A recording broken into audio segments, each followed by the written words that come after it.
Hello, my friend. The first light of morning arrived so gently that it almost seemed to apologize for waking the world. A pale golden glow settled across the highest towers of the old stone castle, touching the weathered walls that had watched over the valley for centuries. Below, a thin blanket of mist rested quietly upon the fields, drifting lazily over winding streams and sleeping cottages. The air was cool, fresh, and perfectly still. Nothing in this place ever seemed to happen in a hurry. The castle had stood upon its rocky hill for longer than anyone could easily remember. Grandfathers spoke of their grandfathers being born beneath its shadow. Old records stored inside the chapel hinted that even those stories were already ancient. Time moved differently here. Seasons changed. Kings came and went. Children grew into adults. Yet the castle remained patient, steady, and calm. Inside the eastern wing, a young noble lad named Thomas slowly opened his eyes. He did not leap from bed. No loud bells demanded his attention. No crowded streets filled the air with noise. Instead, he listened for a moment to the comforting silence that greeted nearly every medieval morning. Somewhere far below, a single horse stamped its hoof against the stable floor. A wooden door creaked softly. A raven called from one of the towers. Then silence returned. Thomas rested beneath thick wool blankets that had kept away the cool night air. His bed was made from sturdy oak, carved many years before by craftsmen whose names had faded from memory. A small feather pillow supported his head, while heavy linen curtains surrounded the bed to help keep warmth inside during the colder months. His room would seem plain by modern standards. The walls were rough gray stone. The floor was made from wide wooden planks polished smooth by generations of footsteps. A simple chest stood beside the bed, holding neatly folded clothing. Near the window rested a small wooden table supporting a beeswax candle that had burned low during the night. Nothing glittered with unnecessary luxury. Even noble families understood that comfort often came from usefulness rather than decoration. Thomas sat quietly before placing his feet upon the cool wooden floor. Morning had only just begun. He crossed the room toward the narrow window. The glass was uneven, handmade by skilled artisans who carefully shaped each small pane over hot furnaces. Tiny bubbles trapped inside the glass gently bent the landscape outside, making distant trees appear to shimmer in the soft morning light. The valley stretched peacefully below. Fields divided by wooden fences formed gentle patterns across the countryside. A narrow road disappeared into distant woods, where travelers occasionally passed between villages. Beyond the forest stood rolling hills whose colors changed with every season. Thomas had admired this view countless times, yet every morning it somehow felt new. Perhaps that was one of the quiet gifts of living in a place where life followed nature instead of clocks. The first chapel bell echoed through the castle. Its deep tone drifted across the valley like slow-moving waves. One bell, a pause, another bell. No one rushed. The bell was not a command. It was simply a reminder that another peaceful day had begun. Thomas smiled softly. He always enjoyed hearing the morning bell. It sounded the same every day, predictable, comforting, reliable. There was something wonderfully calming about knowing that some things remained unchanged. Outside his chamber, servants had already begun their daily routines. Soft footsteps moved through the hallway. Someone carried fresh water in wooden buckets. Another servant quietly swept dust from the stone corridor using a bundle of tied branches. The castle awakened little by little, almost as gently as the sunrise itself. Thomas dressed slowly. First came a clean linen shirt. Then a warm wool tunic dyed a rich green using natural plants gathered from nearby forests. His leather belt fastened around his waist with a polished bronze buckle that had belonged to his father many years earlier. Finally, sturdy leather boots protected his feet from cold stone floors and muddy paths alike. Every piece of clothing had been carefully repaired many times. In medieval Europe, garments required countless hours of spinning, weaving, cutting, and sewing. Nothing was discarded simply because it had grown old. Each stitch represented valuable work. Each patch told part of the garment's quiet history. Thomas washed his face using cool water poured into a smooth wooden basin. The water had been drawn from the castle well before sunrise. It felt wonderfully refreshing. There were no mirrors made from perfect glass. Instead, a polished piece of metal reflected his face softly, never showing every tiny detail. Perhaps that was for the best. He combed his brown hair using a carved wooden comb before taking one final glance around his room. Everything remained exactly where it belonged. Order brought peace, and peace was something the castle valued greatly. As Thomas stepped into the hallway, the scent of fresh bread floated upward from the kitchens below. Warm bread possessed a remarkable ability to make nearly everyone smile.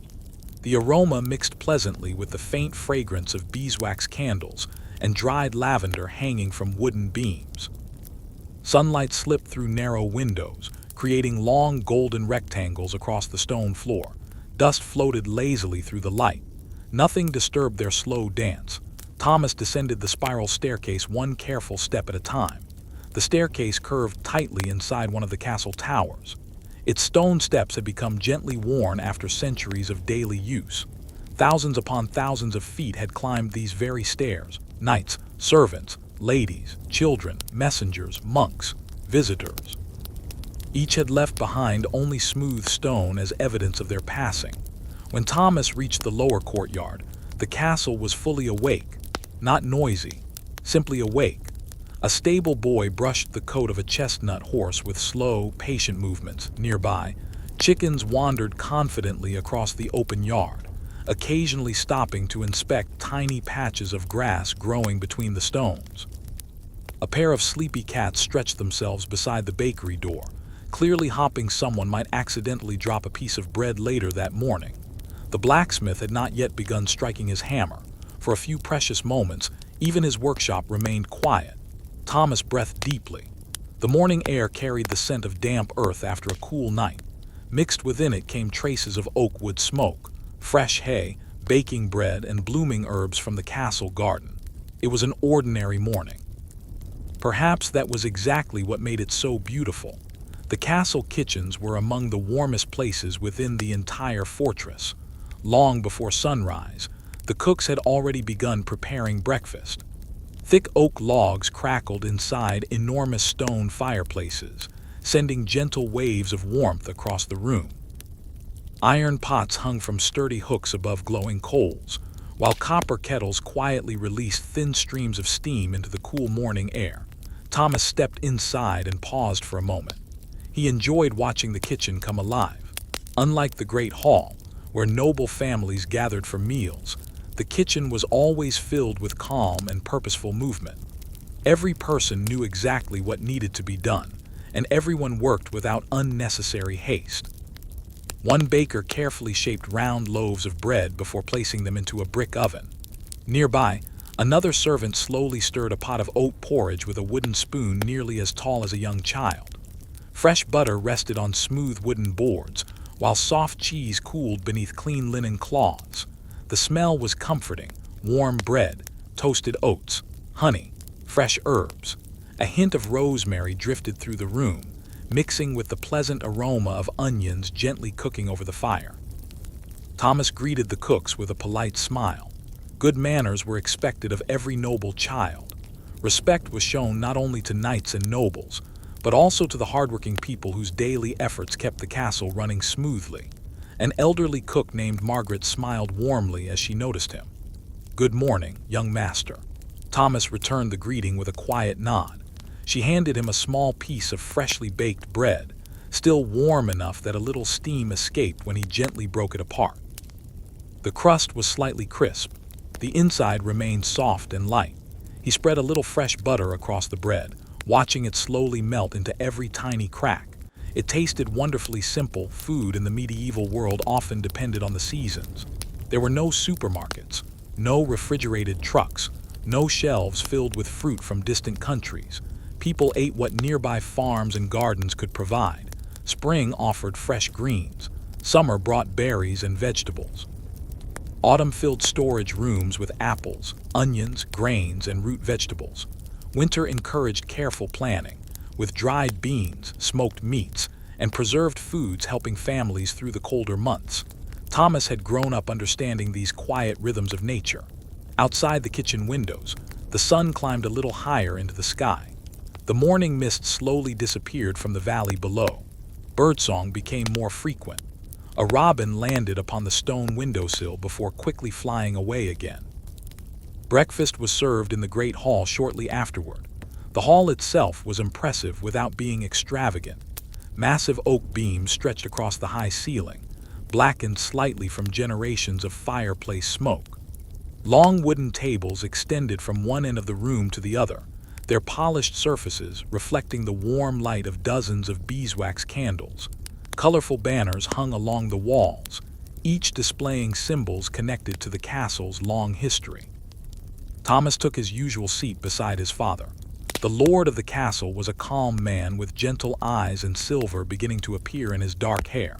He rarely raised his voice. Instead, he believed wisdom was best shared quietly. Breakfast was peaceful, fresh bread, warm oat porridge sweetened with honey, soft cheese, boiled eggs, slices of crisp apple saved carefully from the previous autumn's harvest. Cool well water filled simple clay cups. Conversation remained gentle. No one hurried through the meal. People spoke slowly, allowing moments of comfortable silence between their words. Thomas had always appreciated those quiet pauses. After breakfast, his father invited him to walk along the castle walls. Together they climbed another narrow staircase until they reached the wide stone walkway overlooking the countryside. From here, the view seemed endless. Morning sunlight covered fields of green wheat that swayed softly beneath a gentle breeze. A narrow river reflected the sky like polished silver as it curved through the valley. Tiny cottages rested peacefully among orchards and vegetable gardens, their chimneys sending thin trails of smoke upward into the clear blue sky. Neither father nor son spoke for several minutes. There was no need. Sometimes the most pleasant conversations happened without words at all. Finally, Thomas's father rested both hands upon the ancient stone wall. "One day," he said softly, "you will travel beyond these hills." Thomas listened carefully. "You will meet people whose lives are very different from ours. Farmers, millers, shepherds, monks, craftsmen, and merchants. Every one of them has something worth learning." Thomas looked toward the distant villages. Until now, they had always seemed mysterious, small, far away, yet from this height, they also appeared welcoming. The narrow roads connecting them wound gently through forests and open fields, disappearing beyond hills that shimmered beneath the morning sun. "I hope to see them someday," Thomas replied. His father smiled. "You will." Breeze carried the sweet scent of wildflowers growing beyond the castle walls. Somewhere below, sheep grazed peacefully across open meadows while their shepherd watched from beneath the shade of an old oak tree. Nothing about the landscape suggested urgency. The world simply continued at its own quiet pace, just as it had yesterday, and the day before that, and for countless years before anyone living could remember. Thomas leaned gently against the weathered stone. For the first time, he realized that the castle walls did not simply protect the people inside. They also offered a place from which to admire the peaceful world beyond. And somehow, that thought filled the morning with an even deeper sense of calm. The morning lessons always began at the same hour, not because anyone carried a pocket watch, not because a bell rang every 60 minutes. Instead, the rhythm of the day followed the rising sun, the chapel bells, and the quiet habits that had been repeated for generations. Thomas crossed a covered stone passage connecting the great hall to a smaller building tucked beside the castle chapel. It was here that his lessons took place each morning. The schoolroom was modest. Sunlight entered through two narrow windows, casting soft beams across rows of wooden benches. Shelves lined one wall from floor to ceiling, holding carefully copied manuscripts wrapped in leather. A single fireplace rested in the corner, though today it remained unlit. Summer warmth had already settled comfortably across the valley. At the front of the room stood Brother Matthew. He was a monk from the nearby abbey who had spent many years teaching the children of noble families. His gray robe hung simply from his shoulders, tied at the waist with a plain rope. His hands showed the marks of many years spent copying books, tending gardens, and working with ink. He greeted Thomas with a warm smile. "Good morning." "Morning, Brother Matthew." Lesson did not begin with difficult questions. Instead, the monk invited Thomas to stand beside the open window. "Listen." Thomas obeyed. For several moments, neither of them spoke. Outside, swallows circled above the castle roofs. A gentle breeze moved through nearby trees. Somewhere beyond the walls, a wagon rolled slowly along the distant road, its wooden wheels making a soft, rhythmic sound against the packed earth. Brother Matthew finally spoke. History is not only found in books. Thomas looked at him curiously. It also lives in ordinary mornings like this one. Monk pointed toward the valley. Every field has been planted by countless hands before ours. He pointed toward the castle. Every stone has been lifted by someone whose name has long been forgotten. Then he smiled. And every quiet day becomes part of history, even if no one ever writes about it. Thomas found himself looking at the countryside differently. The old oak trees no longer seemed ordinary. The winding road suddenly felt ancient. Even the gentle breeze carried a sense of age, as though it had crossed these same hills for hundreds of years. The morning lesson continued with reading. Books were precious in medieval Europe. Each page had been copied by hand, each letter carefully written using ink made from oak galls, soot, and natural ingredients gathered from the countryside. Creating a single book could take months, sometimes even years. Brother Matthew placed one of these manuscripts upon the wooden table. Its leather cover showed signs of careful use. The corners had become smooth from many hands opening and closing it over the decades. Thomas gently turned the first page. The parchment felt surprisingly soft. Tiny decorations painted in red, blue, and gold marked the beginning of each chapter. Some letters were so beautifully drawn that they looked almost like small works of art. "Take your time," the monk said quietly. "There is no prize for reading quickly." Thomas nodded. He had learned long ago that patience was considered one of the greatest virtues. Rushing often led to mistakes. Careful attention brought understanding. Outside, sunlight slowly shifted across the floorboards. Dust drifted peacefully through the warm beams of light. Occasionally a bird landed upon the windowsill before flying away again. The room remained wonderfully quiet. After reading, Brother Matthew introduced a map. It was unlike the detailed maps people use today. The coastlines were imperfect. Mountains appeared larger than they truly were. Rivers curved in unusual ways. Yet every line had been drawn with care. The monk traced one finger across the parchment. "Beyond these hills lie other castles." His finger continued. "Those castles are larger towns. Farther still, beyond the towns are great cities." Thomas followed the journey with wide eyes. He imagined travelers walking dusty roads for weeks at a time, crossing rivers, sleeping in monasteries, sharing meals with strangers, watching unfamiliar landscapes slowly appear beyond each hill. The world suddenly seemed much larger than the valley surrounding his home. Brother Matthew smiled again. "You need not see everything today." Thomas looked up. "Some journeys are meant to happen slowly." Those words stayed with him. Perhaps life itself was meant to be experienced one quiet step at a time. When the lesson ended, they walked together into the monastery garden beside the chapel. Rows of herbs filled neat wooden beds: lavender, sage, mint, thyme. The warm summer air carried their gentle fragrance in every direction. Bees moved peacefully from flower to flower without the slightest concern for passing time. Brother Matthew knelt beside a small rosemary plant. Every garden teaches patience. Thomas crouched beside him. The herbs had not appeared overnight. Someone had planted each tiny seed. Someone had watered them through dry weeks. Someone had pulled weeds one by one. Only after many quiet days had the garden become this beautiful. The monk picked a single rosemary leaf and handed it to Thomas. "Crush it gently." Thomas rubbed it between his fingers. Immediately the fresh, earthy scent filled the air. He smiled. "It smells wonderful." Brother Matthew nodded. Simple things often do. Several peaceful minutes they wandered through the garden without speaking. Butterflies floated lazily above the flowers. A fountain trickled softly near the center path. High above, white clouds drifted across the endless blue sky. Thomas realized he had never truly noticed how peaceful an ordinary morning could be. Nothing remarkable had happened. No exciting adventure, no dramatic event. Only sunlight, books, birdsong, fresh herbs, quiet conversation. Yet somehow, it had become one of the most memorable mornings he could remember. As they left the garden, the castle bell rang once more.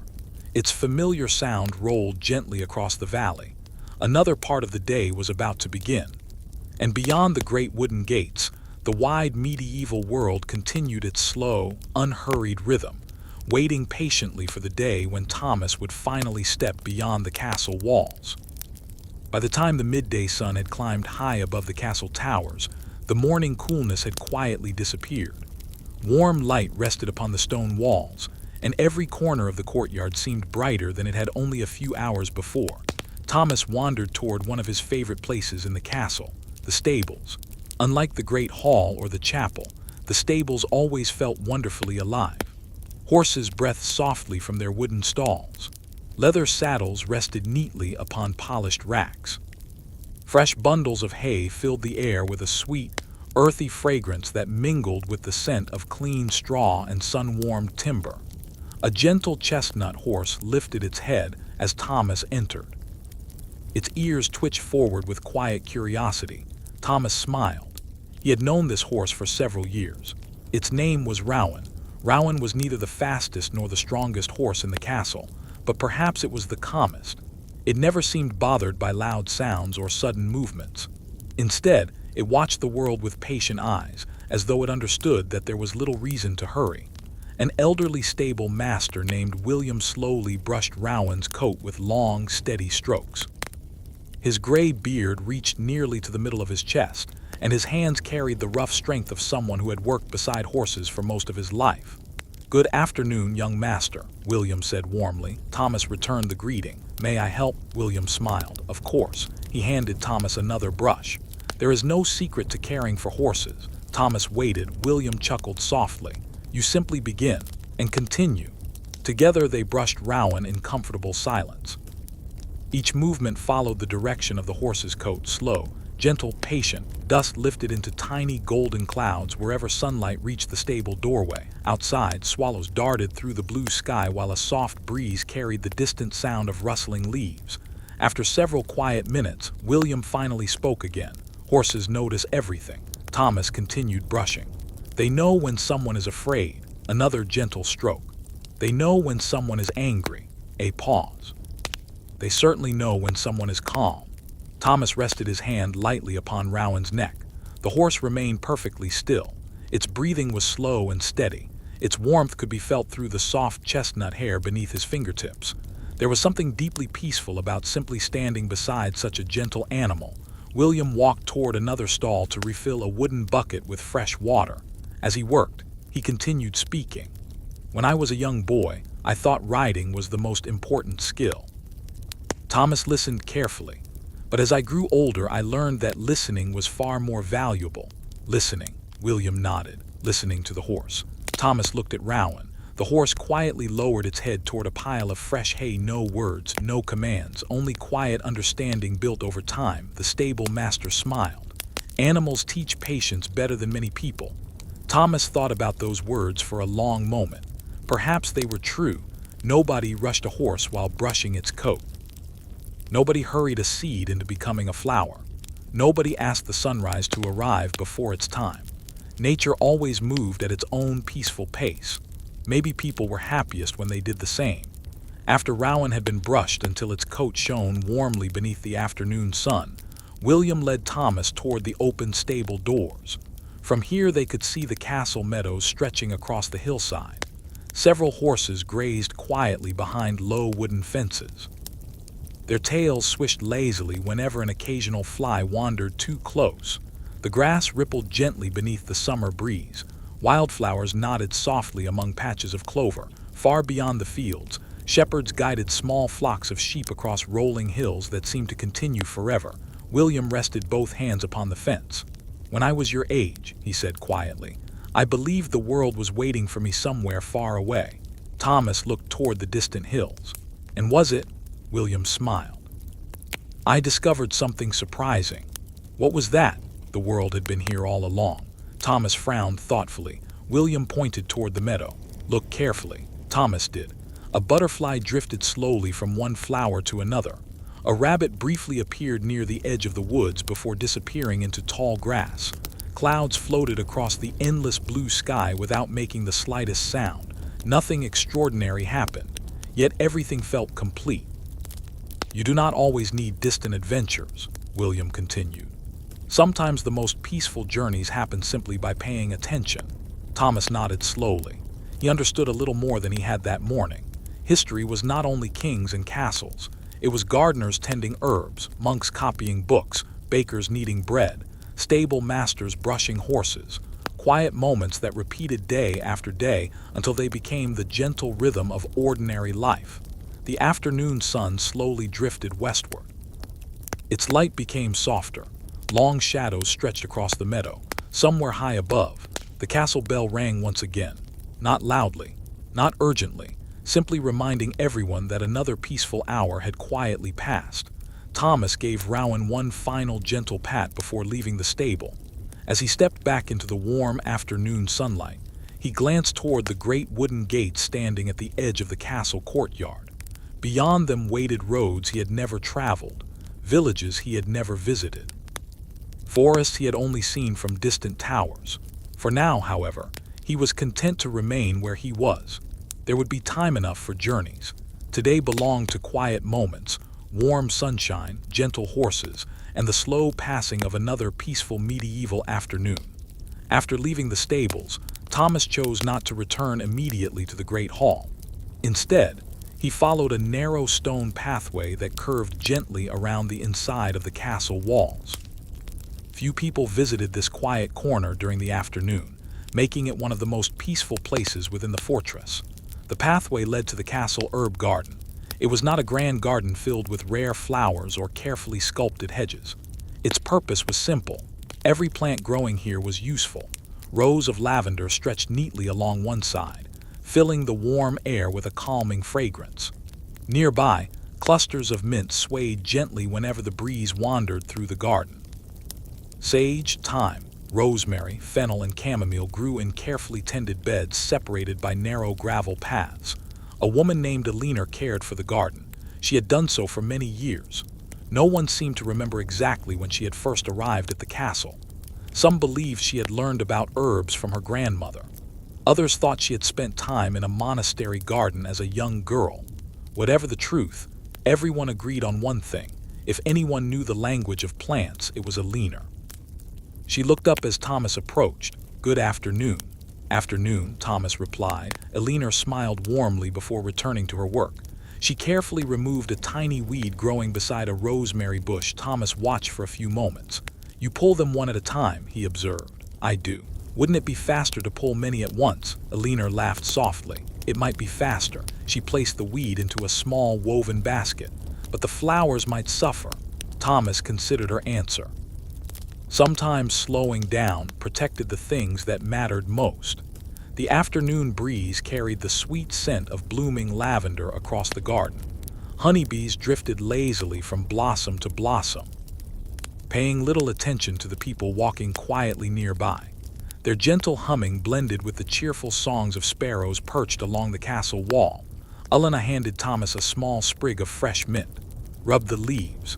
I did. Immediately, a cool, refreshing fragrance filled the air.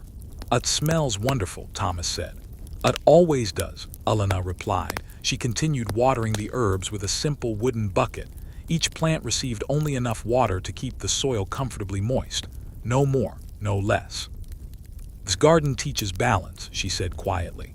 "Too much water can harm a plant." She moved to the next row. "Too little water can also harm it." Thomas walked slowly beside her. The rows seemed perfectly ordered. Every plant had its place. Every pathway remained clear. Nothing looked hurried. Nothing appeared neglected. Near the center of the garden stood a small stone bench warmed by the afternoon sun. Thomas sat for a while without speaking. Above him, white clouds drifted slowly across an endless blue sky. A butterfly landed upon a cluster of purple lavender before floating gently away again. Time seemed to move more softly here. Perhaps gardens had their own kind of clock, one measured not by hours but by seasons, seeds, sprouts, flowers, harvest, rest, then another beginning. Alina joined him on the bench. "When I was young," she said, "I always wished plants would grow faster." Thomas smiled. "And I know they were never slow." She looked across the garden. "They were simply growing at the pace they were meant to grow." His words lingered gently in Thomas's thoughts. He remembered Brother Matthew speaking about patience. He remembered William brushing Rowan without hurry. Now Elena was teaching much the same lesson. Different people, different work. The same quiet wisdom. A gentle wind rustled the leaves of a nearby apple tree. Several small green apples hung among the branches, still weeks away from becoming ripe. Thomas imagined how different the tree would look in autumn. Its branches heavy with fruit, its leaves glowing shades of gold and amber. Yet today it remained exactly as summer intended. There was no need for autumn to arrive early. The seasons understood their work far better than people ever could. From somewhere beyond the castle walls came the faint sound of sheep bells. Tiny notes floated across the valley before disappearing into the warm afternoon air. Thomas closed his eyes for a moment. He listened. The breeze, the bees, the birds, the distant sheep. Nothing competed to be heard. Every sound existed peacefully beside the others. When he opened his eyes again, sunlight had shifted across the garden paths. Longer shadows now stretched beneath the herb beds. The afternoon was quietly becoming evening. Elena stood and picked a handful of lavender blossoms. She tied them together with a thin piece of linen thread. "For your room," she said. "Scent will last for many days." Thomas accepted the small bundle with gratitude. "Thank you," she smiled. "You're very welcome." As he walked back toward the castle, the fragrance of fresh lavender followed him with every step. The stone walls glowed softly beneath the lowering sun. Swallows circled above the towers before returning to their nests beneath the rooftops. Another peaceful day was slowly drawing closer to its end. Thomas realized that, although he had not yet traveled beyond the castle walls, he had already begun discovering an entirely different kind of journey, one that moved not across great distances, but through quiet moments, patient conversations, and the gentle rhythm of ordinary medieval life. The afternoon slowly gave way to early evening. The bright summer sun softened into a warm golden glow, casting long shadows across the castle courtyard. The rough stone walls, which had appeared pale gray during the morning, now shimmered with gentle shades of amber and honey. Thomas walked toward the highest tower. It was one of the oldest parts of the castle. The narrow staircase wound upward in slow circles, each step slightly worn by hundreds of years of careful footsteps. The stone felt cool beneath his hand as he lightly touched the wall while climbing. Halfway to the top, he stopped beside a small window. From there, he could see the western field stretching toward the distant horizon. Farmers were finishing the day's work. Tiny figures gathered wooden tools before beginning the slow walk home. A pair of oxen pulled an empty cart along the dusty road at an unhurried pace. No one seemed rushed. The work would continue tomorrow, just as it had yesterday, just as it would next week. Thomas smiled quietly before continuing upward. When he finally reached the tower roof, a gentle breeze welcomed him. The entire valley unfolded beneath him. The winding river reflected the evening sky like polished silver. Clusters of oak trees stood peacefully among wide green meadows. Smoke curled upward from village chimneys as families prepared their evening meals. From this height, the world appeared wonderfully calm. A castle guard stood nearby. His name was Robert. Unlike the young soldiers who often dreamed of exciting adventures, Robert had served the castle for more than 30 years. His beard had begun turning white. His movements were steady and relaxed. He greeted Thomas with a friendly nod. "The view never grows old." Thomas looked across the valley. "I don't think it ever could." Robert rested both hands upon the stone wall surrounding the tower. "When I first became a guard," he said softly, "I believed my duty was simply to watch for danger." Thomas listened carefully. "But after many years," he smiled, "I realized I spend far more time watching peaceful sunsets than searching for trouble." Together they stood in comfortable silence. A flock of birds crossed the evening sky, moving as one graceful shape before disappearing toward the forest. Far below, sheep slowly gathered near their wooden pens. The river continued flowing exactly as it always had. Patiently, without hurry, Thomas noticed something he had never truly considered before. Nothing in nature seemed anxious about tomorrow. The trees did not rush to grow taller overnight. The river did not hurry toward the sea.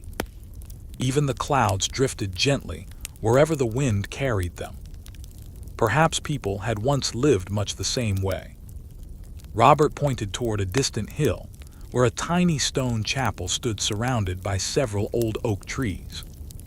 I've watched that little chapel from this tower for nearly 3 decades. Thomas followed his finger. It looks so small. It does. Robert smiled. And yet every morning, someone opens its wooden door. Every evening, someone closes it again. The routine had continued for years, maybe even centuries. Simple tasks, repeated faithfully. Thomas found comfort in that thought. Many of history's greatest stories were built from ordinary days, quietly following one another. The castle bell rang. Its sound drifted across the valley, softer now beneath the evening sky. The guard removed his cap for a moment, listening as the final note slowly faded into silence. The bells always sound different in the evening. Thomas nodded. They seem slower. Robert laughed gently. Perhaps we're simply listening more carefully. The breeze carried the cool scent of nearby pine trees, mixed with fresh-cut hay from distant fields. Somewhere below, a dog barked once before settling down again. The castle itself had become quieter. Most of the day's work had already been completed. Kitchen servants prepared the evening meal. Stable boys checked each horse one final time. Candles were being lit inside the chapel. One by one, tiny points of warm light appeared behind narrow castle windows. As daylight slowly faded, the fortress seemed less like a mighty stronghold and more like a peaceful home. Thomas leaned against the ancient stone wall. He wondered how many people had stood in this exact place before him. Young nobles, old guards, traveling messengers, visiting monks. Generations had watched these same sunsets. Perhaps they had admired the same rolling hills. Perhaps they had listened to the same evening birdsong. Perhaps they had felt this same quiet sense of peace. The first evening star appeared above the eastern sky. Robert noticed it immediately. There it is. Thomas looked upward. Only one tiny point of light. Yet it seemed bright against the deepening blue sky. My grandfather always said that the first evening star reminds us another peaceful day has been well spent. Thomas continued watching it. He liked that thought. There had been no battles today. No great celebrations. No extraordinary discoveries. Only bread fresh from the oven. Lessons beside an open window. The gentle brushing of a calm horse. The fragrance of lavender. The quiet wisdom of kind people. And now, a peaceful sunset above an ancient castle. As darkness slowly settled across the valley, Thomas realized he did not need exciting adventures to make life meaningful. Sometimes an ordinary day, lived with patience and quiet attention, became the most memorable journey of all. As the last golden light faded beyond the western hills, the castle gradually entered its quiet evening rhythm. One by one, candles were lit throughout the halls. Their small flames danced gently against the ancient stone walls, creating soft shadows that stretched across the corridors. Unlike the bright electric lights of the modern world, candlelight seemed to encourage people to speak more quietly and move more slowly. Thomas descended from the tower and followed the familiar passage toward the great hall. The evening meal was nearly ready. Along the hallway, servants carried wooden trays with practiced care. The aroma of freshly baked barley bread filled the air, joined by the comforting scent of vegetable stew that had been simmering over a low fire since midday. Nothing smelled hurried. Meals required patience. Vegetables had been chopped one piece at a time. The broth had gently bubbled for hours. Fresh herbs had been added only when the cook believed the moment was exactly right. Thomas paused beside one of the narrow windows overlooking the courtyard. Outside, twilight settled softly across the castle. The sky had become a deep shade of blue, while a few delicate stars quietly appeared overhead. The courtyard itself looked peaceful. The horses rested comfortably inside their stalls. The chickens had already found their places for the night. Even the cats, so curious during the morning, now lay curled together beside the warm bakery wall. The entire castle seemed to breathe more slowly. Inside the great hall, the long wooden tables glowed beneath dozens of beeswax candles. Their gentle light reflected from polished cups and simple clay bowls, giving the room a warm and welcoming feeling. Thomas took his seat beside his father once again. The evening meal was modest but satisfying. There was thick vegetable stew filled with carrots, onions, leeks, and barley. Fresh bread rested in woven baskets. Soft white cheese had been prepared earlier that day. A small bowl of honey sat near the center of the table for anyone who wished to sweeten a piece of bread. Cool spring water filled simple earthenware jugs. No one hurried through the meal. Conversation drifted gently from one end of the hall to the other. Some spoke about the weather. Others discussed the coming harvest. A traveling merchant had passed through a nearby village earlier that week, bringing stories from distant towns. Yet even those stories were told calmly, without exaggeration. Thomas enjoyed listening more than speaking. Every person seemed to carry a different piece of the world inside them. An elderly steward remembered winters from many decades before. The castle baker spoke fondly of the first loaf she had ever baked as a young apprentice. One of the gardeners described seeing the year's first swallow returning after spring. Small memories, simple stories. Together they formed the quiet history of everyday life. When supper ended, no one immediately hurried away. Several people remained seated for a while, enjoying the peaceful warmth of the hall. Outside, darkness continued settling across the valley. The windows reflected the candlelight inside, making it impossible to see the countryside beyond. It felt as though the castle itself had become a small island of warmth surrounded by a vast sea of night. Thomas's father stood and invited him for a short walk through the inner courtyard before bedtime. The cool evening air felt wonderfully refreshing after the warmth of the hall. Above them, the night sky stretched endlessly in every direction. Without the bright lights of modern cities, thousands of stars sparkled clearly overhead. The Milky Way appeared as a pale ribbon crossing the heavens. Thomas looked upward in quiet amazement. "I don't think I've ever seen so many stars." His father smiled. "They have always been there." He paused for a moment. "We simply notice them more on peaceful nights." They walked slowly beneath the ancient stone walls. The sound of their footsteps echoed softly across the quiet courtyard. Somewhere high above, an owl called from the forest beyond the castle. A gentle breeze carried the scent of pine trees and cool earth. The air felt clean, fresh, still. His father pointed toward the northern sky. "When I was your age, my father taught me to find that bright star." Thomas followed his finger. "It never seems to move.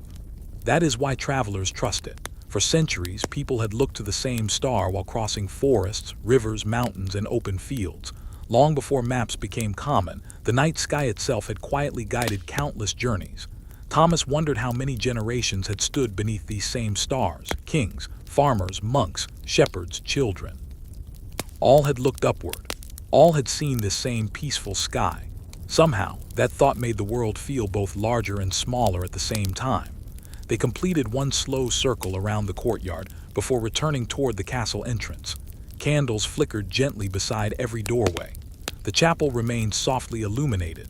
Somewhere inside, a monk quietly turned the pages of an ancient manuscript. The sound was almost too faint to hear. Thomas climbed the familiar staircase leading back to his chamber. His room welcomed him with the comforting scent of fresh lavender Alina had given him earlier that afternoon. He placed the small bundle beside his bed. Its fragrance filled the room immediately. He opened the window one final time. The valley below had disappeared into darkness. Only a handful of distant cottage windows glowed faintly beneath the stars. The world had become wonderfully quiet. Thomas closed the wooden shutters, whispered a quiet word of gratitude for the peaceful day, and settled beneath his wool blankets. Outside, the castle stood silent beneath the endless night sky. Tomorrow would bring another sunrise, another gentle bell, another ordinary day filled with simple moments. And for Thomas, that was beginning to feel like the greatest adventure of all. Thomas awoke before the first chapel bell. For a few quiet moments, he remained beneath his blankets, listening to the silence that filled the castle before dawn. The night had not yet completely faded. Outside his narrow window, the sky was painted in soft shades of deep blue, while a single bright star still lingered above the western hills. The world seemed to be holding its breath. No voices echoed through the hallways. No footsteps crossed the courtyard. Even the wind had become still. Thomas slowly rose from his bed and opened the wooden shutters. Cool morning air drifted gently into the room. The scent of damp grass and fresh earth rose from the valley below after a night of light dew. Tiny drops of moisture covered the rooftops, sparkling faintly whenever the earliest light touched them. Far below, the river appeared almost hidden beneath a blanket of pale mist. It looked less like flowing water, and more like a long ribbon of silver cloud resting quietly upon the land. Thomas stood at the window for several minutes. He had begun noticing things he had never paid attention to before. The way the sky brightened little by little, the changing colors of the hills, the slow awakening of birds hidden among the trees. Nothing happened suddenly. Everything unfolded with remarkable patience. At last, the first chapel bell rang. Its deep sound rolled across the sleeping countryside exactly as it had the morning before. One slow note, then another, then silence. Within a few moments, the castle gently stirred to life. A servant opened a heavy wooden door somewhere below. Buckets were lowered into the castle well. A horse softly nickered inside the stable. The day had quietly begun. After washing and dressing, Thomas decided to visit the outer wall before breakfast. Few people were there so early. The stone walkway still felt cool beneath his boots as he climbed the winding staircase leading to the battlements. Morning mist drifted across the valley like a slow-moving sea. Only the tops of distant trees rose above it. From this height, the villages had almost disappeared. Their rooftops peeked through the mist like tiny islands. Thomas rested his hands upon the ancient stones. They felt cold after the long night. He wondered how many thousands of mornings these walls had witnessed. Rain, snow, sunshine, storms, spring blossoms, autumn leaves, year after year, century after century. The castle remained where it had always stood. A familiar voice interrupted his thoughts. Awake early. Thomas turned. It was Brother Matthew. The old monk carried a small woven basket filled with folded parchment and several freshly sharpened goose feather quills. "I couldn't sleep any longer," Thomas admitted. Brother Matthew smiled. "Sometimes the quietest hours are also the most beautiful." Together they looked across the valley. The mist slowly lifted as the rising sun warmed the earth. Little by little, fields began to appear, then cottages, then narrow roads winding through the countryside. It was almost as though someone were carefully painting the landscape one gentle brushstroke at a time. Brother Matthew pointed toward a distant mill standing beside the river. Before Thomas could ask, the monk quietly began speaking. "You see that watermill?" Thomas nodded. "Often wondered what it is like there. The miller begins his work before most people awaken." Brother Matthew continued watching the river. He listens to the sound of flowing water every day. Thomas imagined the steady turning of the great wooden wheel, the gentle splash of water against worn timbers, the slow grinding of grain into soft flour. It sounded peaceful. "Doesn't he become tired of doing the same work every day?" Thomas asked. Brother Matthew chuckled softly. "Perhaps." Then he smiled. "Or perhaps he becomes grateful that each day brings familiar work." Answer surprised Thomas. He had always imagined that exciting adventures brought happiness, yet nearly every person he admired seemed content with simple routines. The gardener cared for her herbs, the stable master brushed his horses, the baker shaped fresh bread, the monk copied books, the miller turned grain into flour. Each ordinary task quietly supported countless others. History, Thomas realized, was not built only by kings. It was also built by people whose names rarely appeared in books. the sun climbed higher. Golden light reached the castle walls, gently warming the cold stone beneath their hands. Birdsong filled the morning air. A family of swallows darted between the towers with remarkable speed, building their nest beneath the roof of the gatehouse.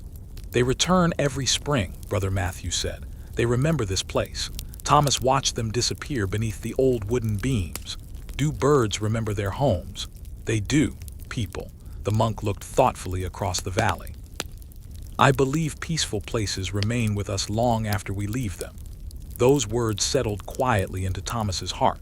One day he would travel beyond these castle walls. He would visit villages, cross rivers, walk forest paths, meet strangers, perhaps even see great cities. But somehow he knew he would always remember mornings like this. The cool stone beneath his hands, the soft mist drifting across the valley, the gentle ringing of the chapel bell.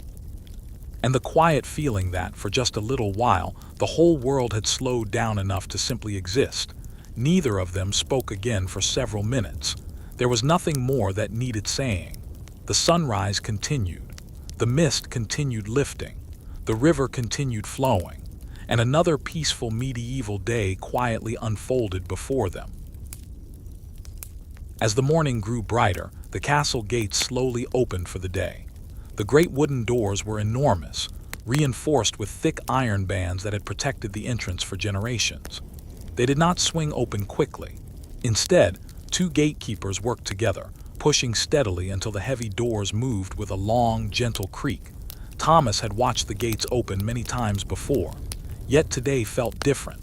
Standing beside Brother Matthew, he realized that those doors were more than an entrance. They were a quiet connection between two worlds. Inside the walls lived the castle household. Outside stretched farms, forests, rivers, villages, and roads leading far beyond the horizon. A farmer arrived first. His small cart was pulled by a patient gray donkey whose ears twitched lazily in the morning breeze. The cart carried woven baskets filled with fresh vegetables gathered before sunrise, round cabbages, bright carrots, bundles of onions, fresh leeks still carrying tiny traces of soil. The farmer removed his cap as he greeted the gatekeepers. One of them smiled warmly. There was no long inspection, no hurried conversation. People knew one another here. The vegetables would soon become part of the castle's meals. Thomas watched quietly as the donkey continued into the courtyard. It walked with slow, measured steps, never seeming concerned about reaching its destination quickly. Soon another visitor appeared. This time it was a shepherd leading several sheep toward a nearby pasture belonging to the castle. Tiny bells hung from the necks of two older sheep. Each step produced a soft, pleasant chime that blended beautifully with the songs of morning birds. The shepherd paused briefly to exchange greetings with the guards before continuing along the grassy path. Everything happened naturally. No one rushed. No one shouted. Life simply moved forward at its own peaceful pace. Thomas leaned against the stone wall beside the gatehouse. He enjoyed watching people arrive. Every traveler carried something different. Some brought food. Others delivered letters. Occasionally, a merchant arrived with cloth, tools, or carefully made pottery. Each visitor added another small thread to the quiet life of the castle. An elderly woman carrying two woven baskets approached next. She walked slowly but confidently along the dusty road. Inside her baskets rested dozens of fresh eggs protected by soft straw. A young gatekeeper hurried forward to help carry them. The woman thanked him with a gentle smile. Kindness seemed as ordinary here as breathing. No one considered it remarkable. Perhaps that was why it felt so genuine. Thomas noticed swallows flying low across the road. Catching insects, said Brother Matthew. Thomas looked more carefully. The birds darted gracefully through the warm air before returning toward the castle roofs. They never seemed to stop moving, Monk smiled. And yet they never appear hurried. Thomas laughed softly. That seemed true. Movement and hurry were not always the same thing. The road outside the castle remained peaceful. Every now and then another traveler appeared around the bend, before disappearing again among the trees farther down the valley. Some journeys were short. Others likely lasted many days. Thomas wondered where each road eventually led. He imagined quiet villages hidden beyond distant hills, stone bridges crossing gentle rivers, monasteries where candles burned late into the evening, windmills turning steadily beneath wide blue skies, small inns where weary travelers shared simple meals before continuing the next morning. The world beyond the castle suddenly felt both mysterious and welcoming. A cool breeze drifted through the open gateway. It carried the scent of wildflowers growing beside the roadside. Somewhere nearby, fresh hay had recently been cut, adding another pleasant fragrance to the air. Brother Matthew picked up a smooth pebble from the ground. He rolled it thoughtfully between his fingers before handing it to Thomas. "This stone has probably been lying here for many years." Thomas examined it. It was small, gray, perfectly smooth. "Perhaps hundreds of travelers stepped over it." Monk smiled. "Perhaps." Thomas placed the pebble in his hand again. "So many people have passed this gate." "They have." "Do you think they all remembered this place?" Brother Matthew looked toward the open road. "Maybe not." He paused. "But places often remember people, even when people forget the places." Thomas considered the ancient walls surrounding them. The castle had watched countless faces come and go, children becoming adults, travelers arriving as strangers and leaving as friends, seasons changing, generations passing. Still the gates opened every morning, still they closed every evening, always patient, always waiting. Just then, the distant sound of wagon wheels echoed gently along the road. A merchant's cart appeared around the bend, pulled by two sturdy brown horses. The cart moved slowly beneath its heavy load of rolled cloth, wooden barrels, and carefully packed crates. The merchant raised one hand in greeting as he approached. The gatekeeper smiled and welcomed him inside. Another ordinary visitor, another ordinary morning. And yet, Thomas felt that every small arrival carried its own quiet story. He watched as the merchant disappeared into the busy courtyard beyond. One day, Thomas thought, he too would pass through these gates, not as a child looking out, but as a traveler setting off toward the peaceful world waiting beyond the castle walls. For now, however, he was content simply to watch.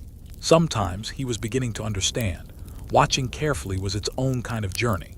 By late morning, the merchant had finished greeting the castle steward and carefully unloaded several wooden crates into a cool storage room beneath the great hall. Thomas had been given permission to observe. He followed at a respectful distance, careful not to interrupt the work. The merchant's wagon carried no glittering treasures or mysterious objects. Instead, it was filled with ordinary things that quietly connected one village to another. Rolls of finely woven linen, small sacks of salt, beeswax candles wrapped in cloth, handmade wooden bowls, simple iron nails forged by village blacksmiths, bundles of wool waiting to become warm winter clothing. Thomas found them fascinating. Each object had traveled many miles before arriving at the castle. Each had passed through many careful hands. The merchant noticed Thomas watching with interest. He smiled kindly. "Would you like to see something?" Thomas nodded. The merchant reached into one of the smaller chests and carefully lifted out a folded map. Unlike the maps Brother Matthew kept in the schoolroom, this one showed only nearby roads and villages. Its edges were worn. Several corners had been carefully repaired with tiny stitches. Thomas leaned closer. Thin brown lines crossed the parchment in every direction. Some followed rivers, others climbed over hills. Many disappeared into forests before continuing toward places Thomas had never heard named. "Traveled all these roads?" Thomas asked. The merchant laughed softly. "All." He gently tapped one section of the map. "But enough to know that every road has its own story." Thomas studied the winding lines. "They look so long." "They are." Merchant carefully folded the map again. "But long roads are simply many short steps placed together." Thomas smiled. He liked that thought. Outside, the castle courtyard remained pleasantly busy. A cooper repaired an old barrel beneath the shade of an oak tree. Each tap of his wooden mallet sounded slow and steady. Nearby, two servants spread freshly washed linen across long ropes to dry beneath the warm summer sun. The white cloth moved gently in the breeze like quiet sails upon a calm sea. Near the well, several children belonging to castle workers laughed softly while helping fill water buckets. Even their games seemed peaceful. No one shouted. No one argued. The sounds blended naturally into the quiet rhythm of the day. The merchant invited Thomas to walk beside the wagon. His two horses stood patiently beneath the shade, enjoying mouthfuls of fresh hay while waiting for the afternoon journey. "They've traveled with me for years," the merchant said. "They know these roads better than I do." Thomas gently stroked the neck of the older horse. Its coat felt warm beneath the sunlight. "Do horses enjoy traveling?" The merchant smiled thoughtfully. "Think they enjoy knowing where they belong?" Thomas considered the answer. Perhaps that was true for people as well. The merchant reached into another small chest and removed a smooth wooden cup. "This was made in a village almost 4 days from here." He handed it to Thomas. The cup felt surprisingly light. Its surface had been polished until it was almost silky smooth. Someone had shaped it patiently using only simple hand tools. No machines, no factories, only careful craftsmanship. "It must have taken a long time to make." "It did," merchant nodded. "And because it took time, people cared for it." Thomas slowly turned the cup in his hands. In a world where nearly everything required patient effort, ordinary objects seemed to carry greater value. Nothing was easily replaced. Everything deserved respect. The merchant packed the cup away before preparing for his next destination. There were still several villages to visit before sunset. Fresh supplies needed delivering. Letters needed carrying. News needed sharing. Roads quietly connected people long before anyone imagined railways or automobiles. Thomas watched as the horses were gently harnessed once again. Leather straps were checked carefully. The wagon wheels were examined one final time. Nothing was rushed. Careful preparation made every journey safer. The merchant climbed onto the wooden seat. Before gathering the reins, he looked toward Thomas. "Perhaps one day our paths will cross again." "I hope so," Thomas replied. The merchant smiled warmly. Road has a wonderful habit of bringing people together. With a soft click of his tongue, the horses began walking. The wagon rolled slowly toward the great wooden gates. Its wheels turned steadily over the worn stone courtyard before reaching the dusty road beyond. Thomas remained standing beside the gatehouse until the wagon became smaller and smaller in the distance. Eventually, it disappeared behind a gentle hill. Only the quiet road remained. For a long while, Thomas continued looking toward the horizon. He imagined the merchant passing peaceful farms, crossing old stone bridges, sharing supper in distant villages, and waking beneath different rooftops as each new day began. The world beyond the castle walls no longer felt unreachable. It simply waited, patiently, one quiet road at a time. The afternoon sun rested gently above the valley as Thomas turned away from the castle gate. The merchant's wagon had disappeared beyond the distant hill, leaving behind only 2 faint tracks in the dusty road. A light breeze slowly softened them, carrying tiny grains of dust back across the path. It was as though the road quietly erased every journey, making itself ready for the next traveler. Thomas found that strangely comforting. No matter how many people passed through the valley, the road remained the same, patient, reliable, always waiting. He decided to walk beyond the inner courtyard toward a small orchard that grew beside the southern wall of the castle. Few visitors came here during the afternoon. Most people were busy with their daily work. The orchard was peaceful. Rows of apple and pear trees stretched across the gentle slope, their branches moving softly whenever the wind wandered through the leaves. Small green apples hung quietly among the branches. They were not yet ready to be picked. Summer still had work to do. Beneath one of the oldest apple trees sat an elderly man carving a small piece of oak. His name was Edwin. He had spent most of his life repairing stools, tables, doors, and wooden tools for the castle. Unlike the blacksmith, whose work echoed loudly across the courtyard, Edwin's craft was almost silent. The only sound came from the slow movement of his carving knife. SHHH. Pause, SHHH. Pause. Thomas approached quietly. "Good afternoon, Edwin." The old craftsman looked up with a gentle smile. "Good afternoon, young master." Thomas sat beside him beneath the shade of the broad apple tree. "What are you making?"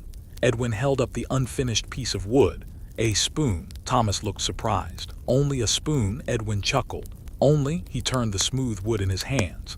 "A good spoon serves someone every single day." Thomas smiled.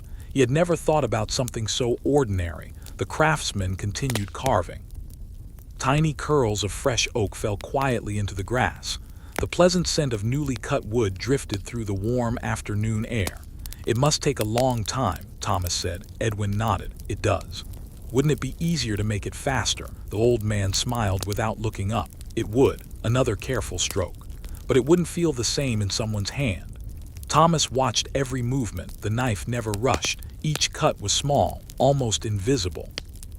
Yet little by little, the rough piece of wood slowly became a beautiful spoon.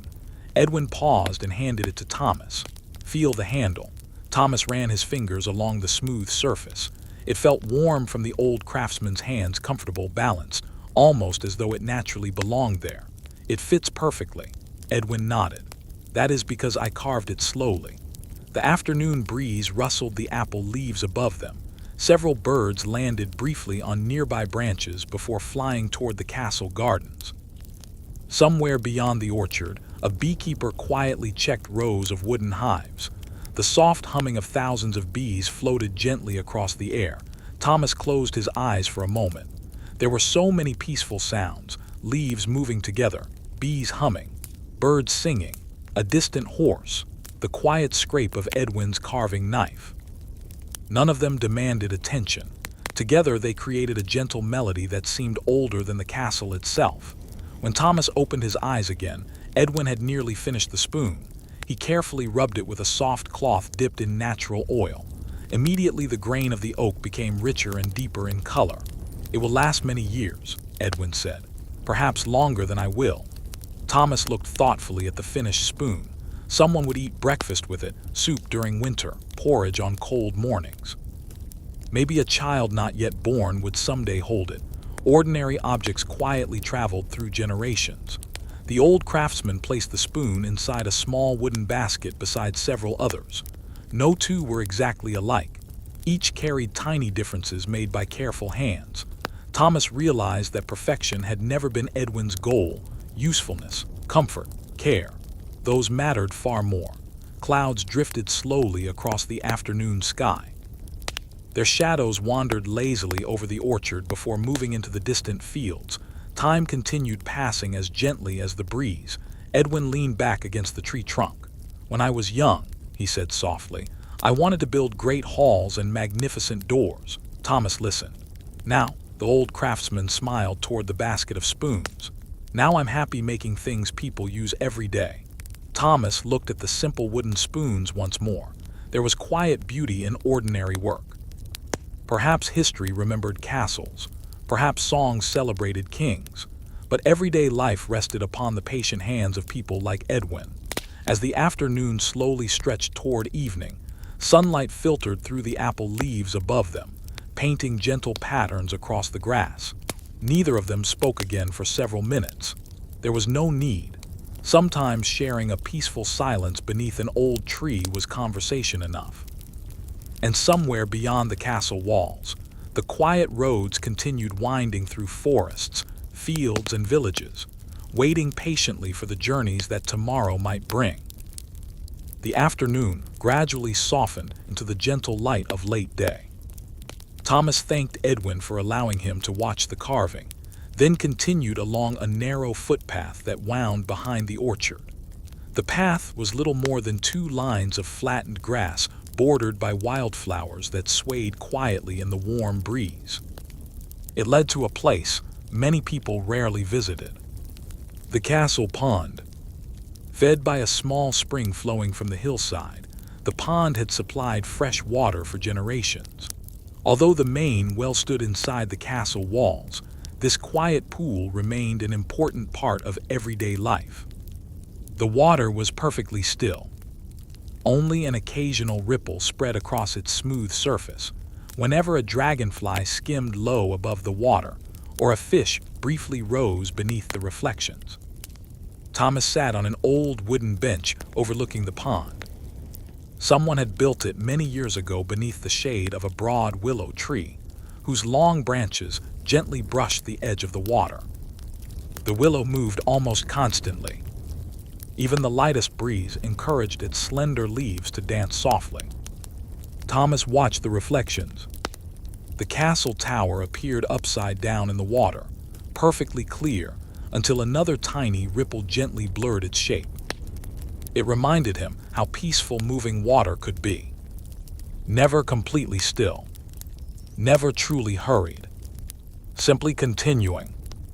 An elderly fisherman named Peter approached, carrying a small woven basket. Although the castle was surrounded by fields and forests, the pond provided fresh fish from time to time for the kitchen. Peter greeted Thomas with a cheerful nod. "Mind if I sit for a while?" "Not at all." The old fisherman lowered himself carefully onto the bench. He carried a simple fishing rod made from polished ash wood. Its line disappeared quietly into the pond. For several minutes, neither of them spoke. The silence felt comfortable. Thomas noticed that Peter never stared impatiently at the water. Instead, he seemed content simply to sit.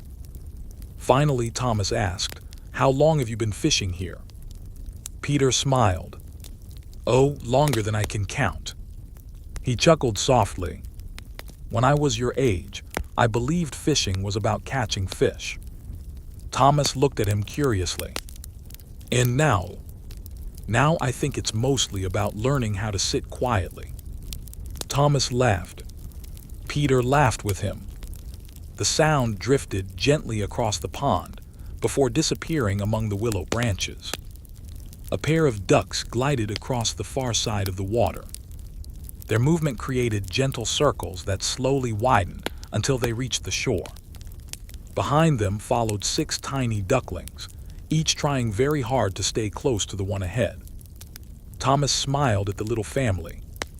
They seemed to know exactly where they're going. Peter nodded. They trust the one leading. The fisherman adjusted his hat against the afternoon sun. You'll find that's true for many things in life. Thomas watched the ducklings disappear into tall reeds. Above them, a bright blue dragonfly rested for a moment on a reed before taking flight once again. The pond seemed full of small lives, quietly going about their day. A frog called from somewhere near the opposite bank.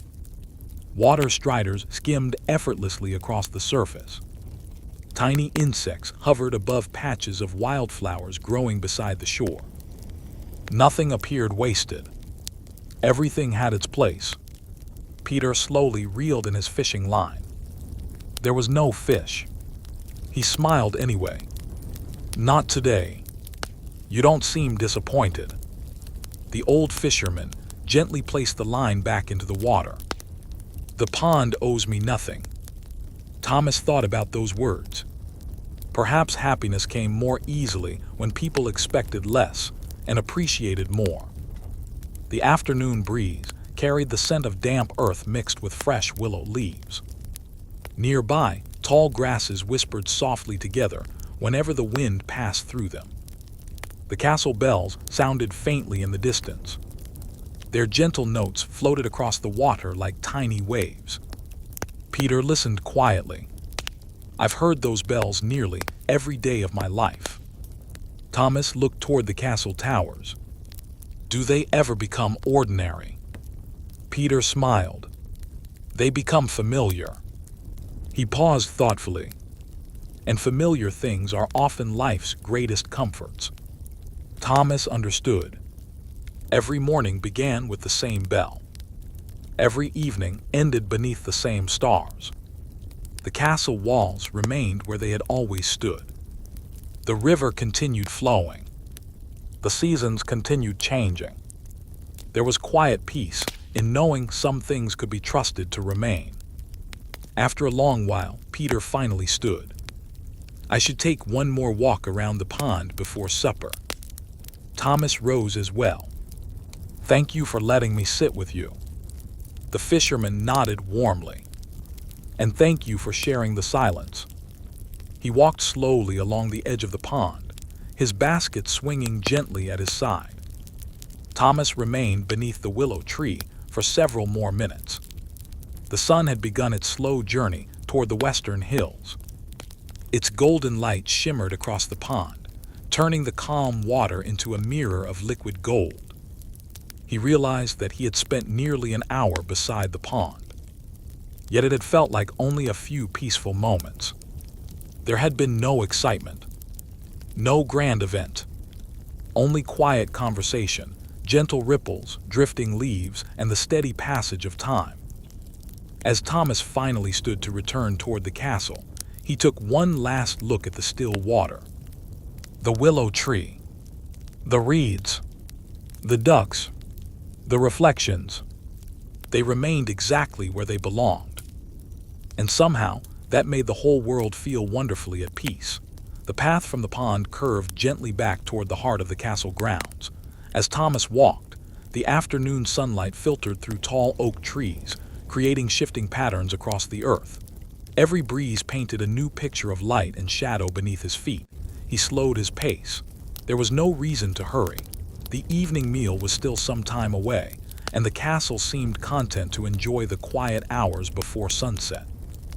Ahead stood a small stone bridge crossing a narrow stream. It was not an impressive bridge. Only a few wide stones formed a gentle arch above the clear water. Moss covered the lower edges where the stream had flowed for countless years. Thomas stepped onto the bridge and rested his hands upon the smooth stone. Below him, the water moved slowly over rounded pebbles. Small fish lingered in the deeper pools, occasionally turning so that their silver scales briefly caught the sunlight. The stream made no loud sound. It whispered, softly, patiently, as though it had been telling the same quiet story for centuries.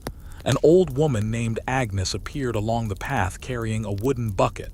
She visited the stream nearly every afternoon to collect fresh water for washing vegetables in the castle kitchens. Thomas greeted her warmly. "Good afternoon, Agnes. A peaceful afternoon to you." She smiled kindly as she lowered the bucket into the clear stream. Thomas watched the water slowly fill the bucket. Not a single drop was wasted. Agnes waited until the ripples disappeared before lifting it once again. "You always wait," Thomas observed. She nodded. "Clear water comes to those who allow it to settle." Thomas looked into the stream. Only moments before, the water had been disturbed. Now it reflected the sky once again, perfectly calm. Agnes carried the full bucket to the middle of the bridge before resting it beside her.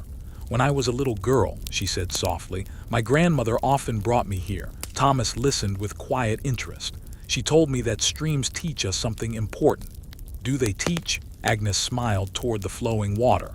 "They never stop moving." She paused. "But they never seem to be in a hurry." Thomas followed the stream with his eyes. It disappeared beneath overhanging branches before winding gently toward the river in the valley below.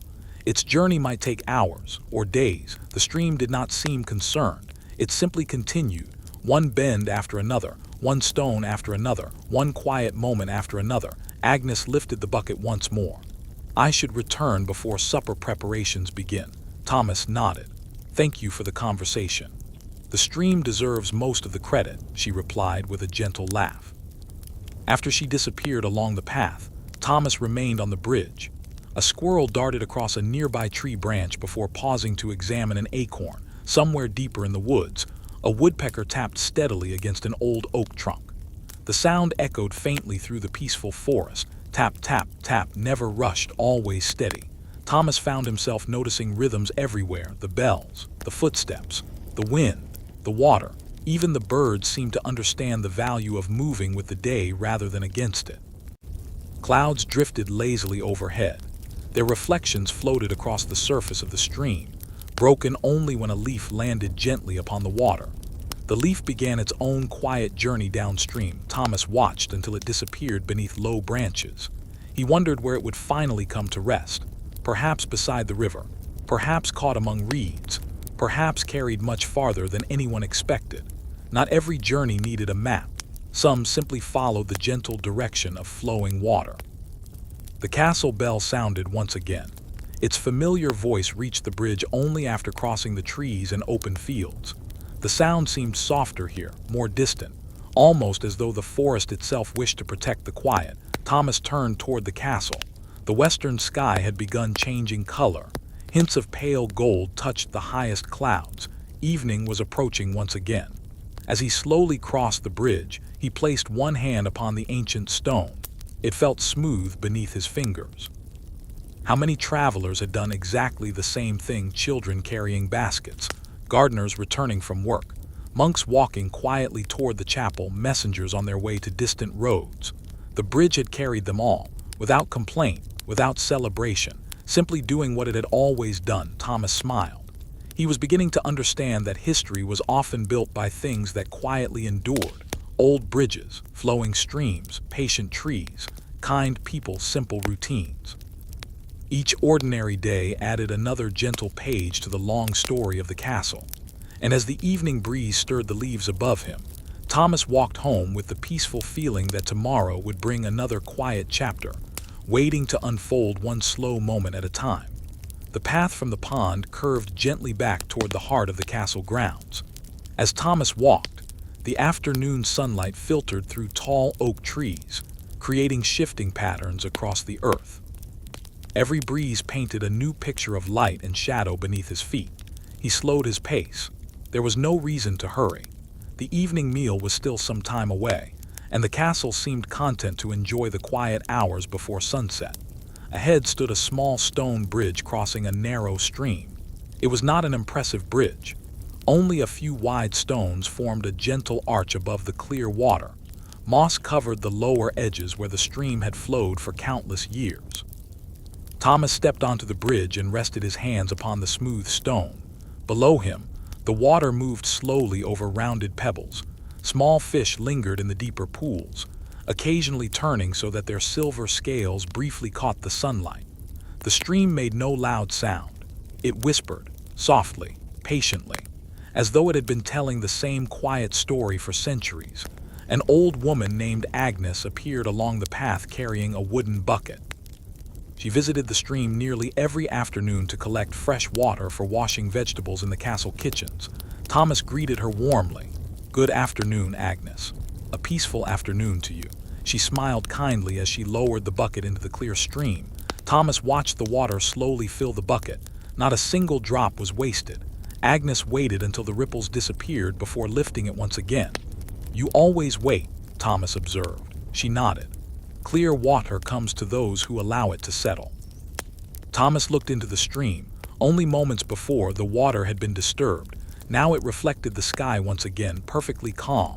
Agnes carried the full bucket to the middle of the bridge before resting it beside her. "When I was a little girl," she said softly, "my grandmother often brought me here." Thomas listened with quiet interest. "She told me that streams teach us something important." "Do they teach?" Agnes smiled toward the flowing water. "They never stop moving." She paused. "But they never seem to be in a hurry." Thomas followed the stream with his eyes. It disappeared beneath overhanging branches before winding gently toward the river in the valley below. Its journey might take hours or days. The stream did not seem concerned. It simply continued, one bend after another, one stone after another, one quiet moment after another. Agnes lifted the bucket once more. "I should return before supper preparations begin." Thomas nodded. "Thank you for the conversation." "The stream deserves most of the credit," she replied with a gentle laugh. After she disappeared along the path, Thomas remained on the bridge. A squirrel darted across a nearby tree branch before pausing to examine an acorn. Somewhere deeper in the woods, a woodpecker tapped steadily against an old oak trunk. The sound echoed faintly through the peaceful forest. Tap, tap, tap, never rushed, always steady. Thomas found himself noticing rhythms everywhere: the bells, the footsteps, the wind, the water. Even the birds seemed to understand the value of moving with the day rather than against it. Clouds drifted lazily overhead. Their reflections floated across the surface of the stream, broken only when a leaf landed gently upon the water. The leaf began its own quiet journey downstream. Thomas watched until it disappeared beneath low branches. He wondered where it would finally come to rest. Perhaps beside the river, perhaps caught among reeds, perhaps carried much farther than anyone expected. Not every journey needed a map. Some simply followed the gentle direction of flowing water. The castle bell sounded once again. Its familiar voice reached the bridge only after crossing the trees and open fields. The sound seemed softer here, more distant. Almost as though the forest itself wished to protect the quiet, Thomas turned toward the castle. The western sky had begun changing color. Hints of pale gold touched the highest clouds. Evening was approaching once again. As he slowly crossed the bridge, he placed one hand upon the ancient stone. It felt smooth beneath his fingers. How many travelers had done exactly the same thing? Children carrying baskets, gardeners returning from work, monks walking quietly toward the chapel, messengers on their way to distant roads. The bridge had carried them all, without complaint, without celebration, simply doing what it had always done. Thomas smiled. He was beginning to understand that history was often built by things that quietly endured: old bridges, flowing streams, patient trees, kind people, simple routines. Each ordinary day added another gentle page to the long story of the castle. And as the evening breeze stirred the leaves above him, Thomas walked home with the peaceful feeling that tomorrow would bring another quiet chapter, waiting to unfold one slow moment at a time. As Thomas returned from the little stone bridge, the western sky had begun to glow with the rich colors of late afternoon. The sunlight was no longer bright and white. Instead, it had become warm and golden, gently washing over the castle walls until every stone seemed to shine with the quiet beauty of age. The courtyard had grown calmer. Most of the day's heavier work was finished. The blacksmith's hammer had fallen silent. The stable doors stood partly closed as the horses enjoyed their evening feed. Servants moved at an easy pace, carrying baskets, folding linens, and preparing for another peaceful night inside the castle. Thomas wandered toward the old bakery. It was one of the oldest buildings inside the outer courtyard, built from thick stone with a tall chimney that released a steady ribbon of pale smoke into the evening sky. The comforting smell reached him long before he reached the doorway: fresh bread, warm flour, roasted oats, a touch of honey. There were few scents in the world more welcoming. Inside, Master Henry, the castle baker, was removing round loaves from the great brick oven using a long wooden peel. His movements were slow and practiced. Every loaf was turned carefully, every crust inspected with patient eyes. He smiled when he noticed Thomas. Just in time. Thomas stepped closer. The warmth from the oven filled the room. Wood crackled softly inside the fire while golden loaves rested upon broad wooden shelves to cool. Steam drifted gently upward from their crisp crusts. "They smell wonderful," Thomas said. Henry laughed quietly. "They do every day." Thomas watched as the baker gently tapped the bottom of one loaf with his knuckles. It produced a soft, hollow sound. "What are you listening for?" Thomas asked. "Bread tells me when it's ready." Thomas looked puzzled. "Bread speaks in its own way," Henry smiled, "if you learn to listen." He handed Thomas a warm loaf wrapped in a clean linen cloth. The weight. Thomas held it carefully. It was heavier than he expected. Warm enough to heat his hands, the crust felt firm. The inside remained soft. Henry nodded with satisfaction. "Good bread takes time." He looked toward the glowing oven. "You cannot hurry yeast. You cannot hurry the fire. You cannot hurry the dough." Thomas noticed how similar those words sounded to everything he had been learning. The herbs could not be hurried. The horses could not be hurried. The stream could not be hurried. Now even bread followed the same quiet rule. Henry carefully dusted flour from the wooden table. "When I was an apprentice," he said, "I wanted every loaf to bake faster." Thomas smiled. Now the baker laughed. "Now I know the oven works on its own schedule." He gently sliced a small piece from the end of a fresh loaf. The inside was pale, soft, and filled with tiny air pockets. He offered it to Thomas. The bread was still warm. A little butter melted almost instantly across its surface. Thomas took a bite. It was simple, fresh, comforting. No spices from distant lands. No rich sauces. Only flour, water, salt, and patient hands. Yet somehow it tasted complete. Outside the bakery window, the evening breeze moved gently through the castle courtyard. Several pigeons landed upon the roof before settling quietly together. The long shadows stretched farther across the stone paths. Soon the supper bell would ring. Henry began arranging the finished loaves inside large woven baskets. Each basket would be carried to a different part of the castle: the great hall, the kitchen, the guardhouse. Even the workers repairing the outer walls would receive fresh bread before the evening ended. Thomas watched the baskets slowly fill, one loaf at a time. The work seemed repetitive, yet Henry never appeared bored. Instead, each loaf received the same careful attention as the one before it. "Do you ever tire of baking?" Thomas asked. Henry rested his hands upon the wooden table. "Sometimes my back grows tired." He smiled. "But seeing warm bread shared around the table never grows old." Thomas imagined families gathering throughout the castle, breaking bread together, sharing quiet conversations, ending another ordinary day with gratitude. Perhaps the baker became part of every evening without anyone truly noticing. As Thomas prepared to leave, Henry handed him one small roll. "For your walk." Thomas thanked him warmly. The roll was still pleasantly warm as he stepped back into the cooling evening air. He tore away a small piece while walking slowly across the courtyard. Above him, swallows circled one final time before disappearing beneath the castle roofs. The western sky glowed orange, pink, and pale gold. A cool breeze carried the distant scent of pine forests beyond the castle walls. Thomas realized that nearly every person he had met during the day had taught him the same quiet lesson without ever planning to do so. The monk, the gardener, the stable master, the fisherman, the carpenter, the baker, each lived an ordinary life. Each found peace in ordinary work. And perhaps that was the greatest secret hidden within the ancient castle. Not that extraordinary moments happen every day, but that ordinary moments, when noticed carefully, became extraordinary all on their own. Thomas left the bakery with the warm bread still resting in his hands. The evening breeze had grown cooler now, carrying away the warmth of the summer afternoon. Above the castle walls, the sky slowly transformed from bright gold into gentle shades of amber and rose. He wandered toward the western garden. Unlike the herb garden, which was carefully arranged in neat rows, this small garden had been left almost untouched. Wildflowers bloomed wherever they pleased, climbing around old stone walls and spreading across patches of soft green grass. It was one of the quietest places in the castle. A weathered wooden bench rested beneath an ancient oak tree, whose branches stretched wide enough to shade nearly the entire garden. Thomas sat down. For a long while, he simply watched the evening. A pair of rabbits emerged from beneath a hedge.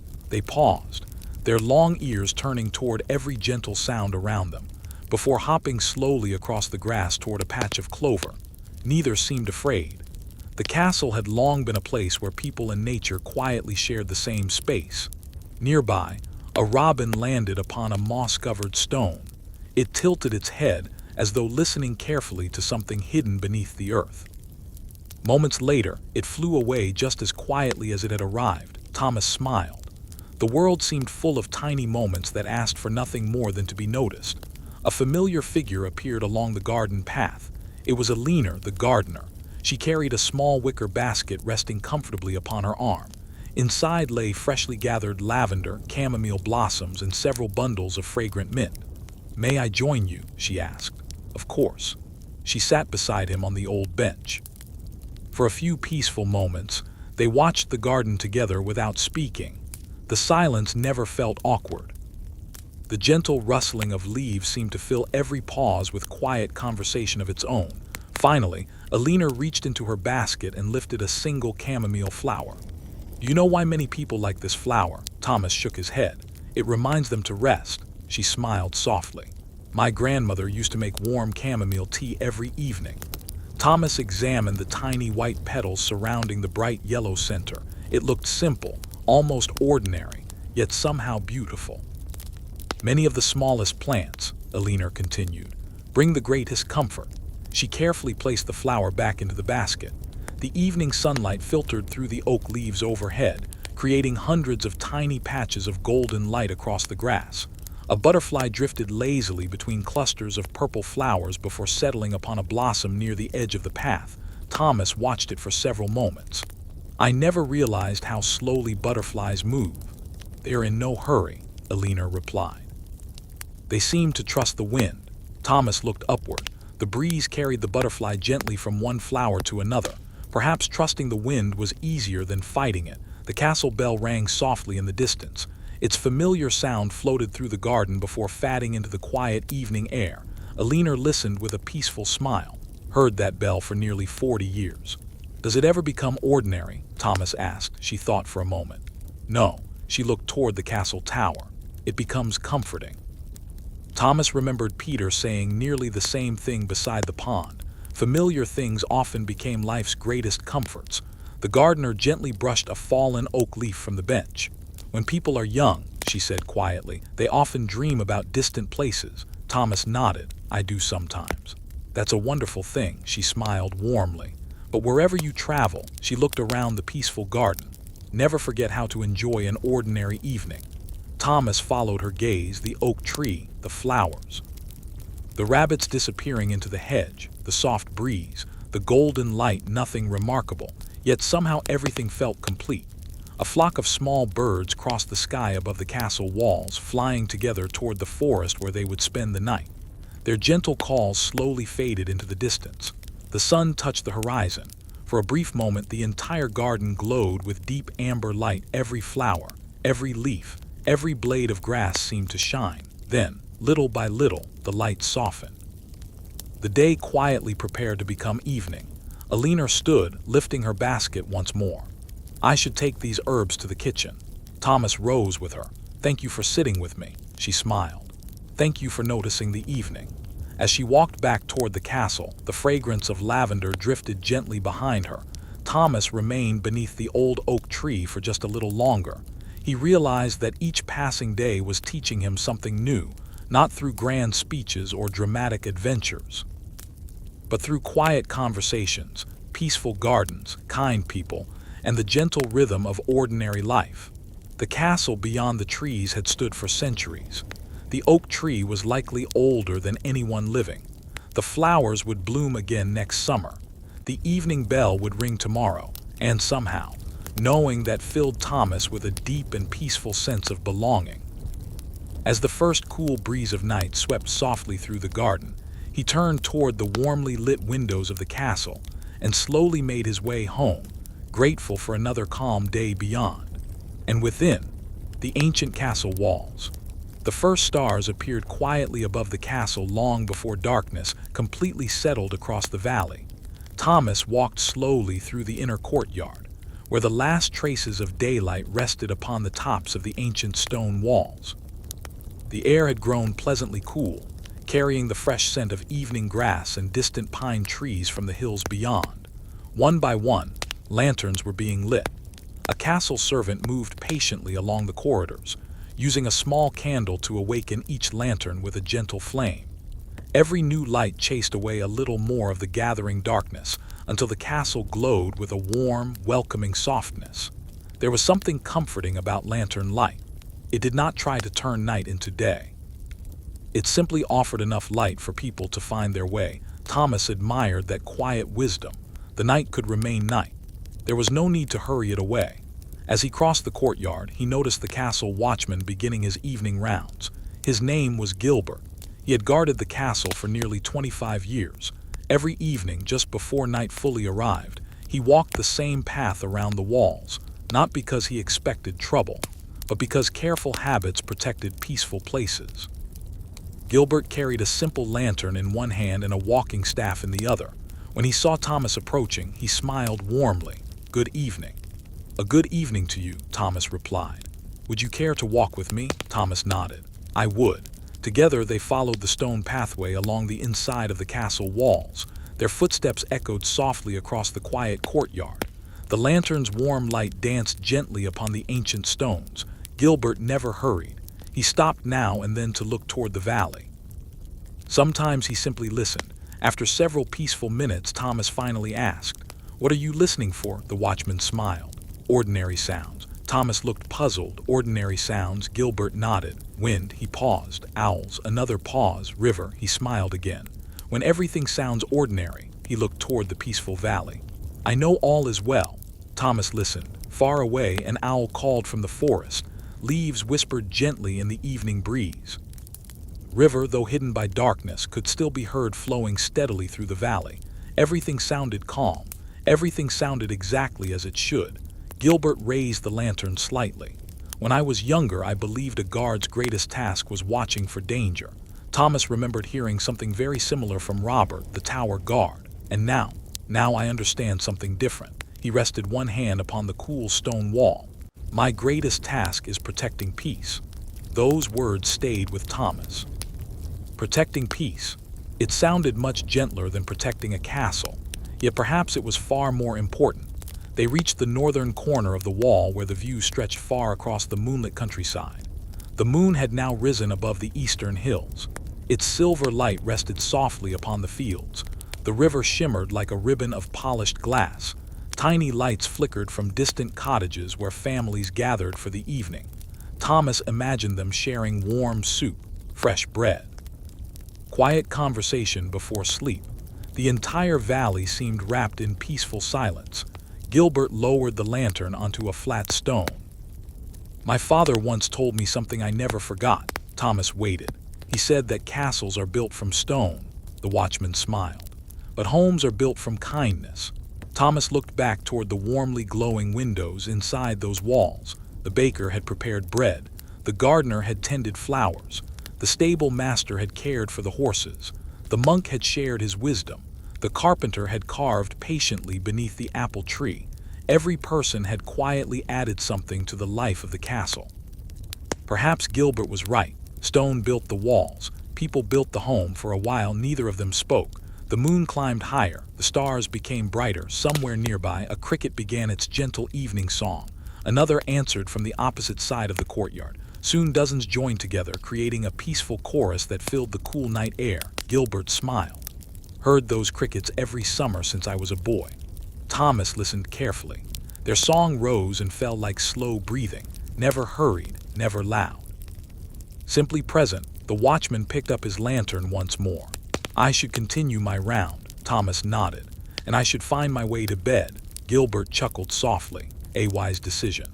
They wished one another a peaceful night before parting. Thomas climbed the familiar staircase toward his chamber. As he reached the window beside the landing, he paused for one final look across the sleeping valley. The moonlight covered the fields. The stars filled the endless sky. The castle rested quietly upon its hill, just as it had for centuries. Tomorrow the bells would ring again. The baker would knead fresh dough. The horses would greet another sunrise. The gardens would welcome the morning dew. And somewhere beyond the castle walls, the quiet roads would continue winding patiently through forests, rivers, and peaceful villages, waiting for the next gentle chapter of Thomas's journey. The following morning arrived with a gentle rain. Thomas woke not to bright sunshine, but to the soft sound of raindrops tapping against the narrow window of his chamber. Tap, tap, tap. The sound was slow and steady. It did not demand attention. Instead, it seemed to invite the whole castle to wake a little more gently than usual. Thomas remained beneath his blankets for a few extra moments, listening. Rain always changed the feeling of the castle. The stone walls seemed quieter. The corridors echoed less. Even the birds waited patiently beneath the shelter of trees and rooftops. When he finally rose and opened the wooden shutters, cool, fresh air entered the room. The valley beyond the castle had almost disappeared behind a pale curtain of mist and rain. The distant hills were only faint shadows. The river blended softly into the gray morning. Everything looked peaceful. The rain had softened every sharp edge of the landscape. After dressing in a warm wool tunic, Thomas stepped into the hallway. The familiar scent of beeswax candles mixed with the fresh smell of damp stone. Somewhere below, a servant quietly swept rainwater from the entrance steps. Another carefully shook moisture from heavy wool cloaks that had hung outside overnight. No one complained about the weather. Rain was simply another part of life. The gardens welcomed it. The fields depended upon it. The streams grew stronger because of it. Thomas made his way toward the covered cloister beside the chapel. It was one of his favorite places during wet weather. Stone arches surrounded a small square garden in the center. Rain fell gently into the grass, while everyone walking through the cloister remained dry beneath the roof. Brother Matthew was already there. He stood beneath one of the arches, watching the rain with quiet contentment. "Good morning, Thomas. Good morning." They stood together without speaking.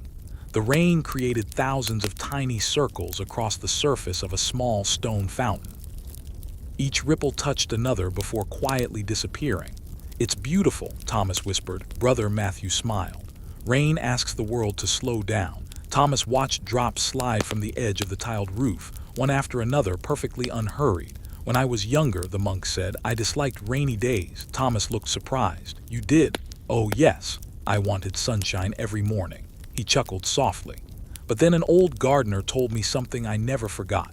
Thomas waited patiently. He said that gardens grow because of both sunshine and rain. Monk looked toward the small flowers blooming in the courtyard. If every day were sunny, he gently shook his head. The flowers would soon become thirsty. Thomas thought about the herb garden, the lavender, the rosemary, the mint. Each depended upon days exactly like this one. Perhaps people needed quiet days for much the same reason. The rain continued falling, not heavily, not lightly, just enough to cover every leaf with sparkling drops. A blackbird landed near the fountain. Instead of hiding from the rain, it hopped happily across the wet stones before flying into a nearby tree. Thomas smiled. It doesn't seem bothered. Brother Matthew laughed quietly. Perhaps it understands that the rain belongs here. For nearly half an hour they remained beneath the covered walkway. Neither felt the need to hurry elsewhere. The castle itself seemed perfectly content with the slower rhythm of the morning. From somewhere across the courtyard came the comforting smell of fresh bread baking once again. The warm scent drifted through the cool, damp air, making the whole castle feel even more welcoming. Thomas closed his eyes for a moment. Rain on stone, the distant crackling of the bakery fire, the quiet splashing of the fountain, birdsong between passing showers. He realized that every kind of weather carried its own peaceful music. The monk gently rested one hand upon the ancient stone pillar beside him. This cloister has watched many rainy mornings. Thomas looked along the long covered walkway. The stones beneath their feet had become smooth through centuries of footsteps. How many monks had walked here? How many children? How many travelers had paused to watch the rain exactly as they were doing now? The thought made the morning feel timeless. At last, the chapel bell sounded. Its deep voice rolled gently through the rainy air. Even the bell seemed softer today. The rain caught the sound and carried it slowly across the valley. Brother Matthew smiled. Breakfast will be waiting, Thomas nodded. But I think I'll remember this morning for a very long time. So will the garden, the monk replied. Together they walked quietly toward the great hall, leaving the peaceful cloister behind. Outside, the rain continued falling over the fields, the forests, the winding river, and the little villages beyond the castle walls, watering every path that one day Thomas hoped to explore, one gentle step at a time. By the time breakfast had ended, the rain had become little more than a gentle drizzle. Thin drops still fell from the edges of the castle roofs, landing softly in small puddles scattered across the courtyard. Every stone glistened beneath the pale morning light, as though the castle had been carefully washed during the night. Thomas stepped outside with his cloak wrapped loosely around his shoulders. The air felt wonderfully fresh. Rain always changed familiar places. The herb garden smelled richer. The old oak trees seemed greener. Even the wooden gates looked darker after soaking in the morning shower.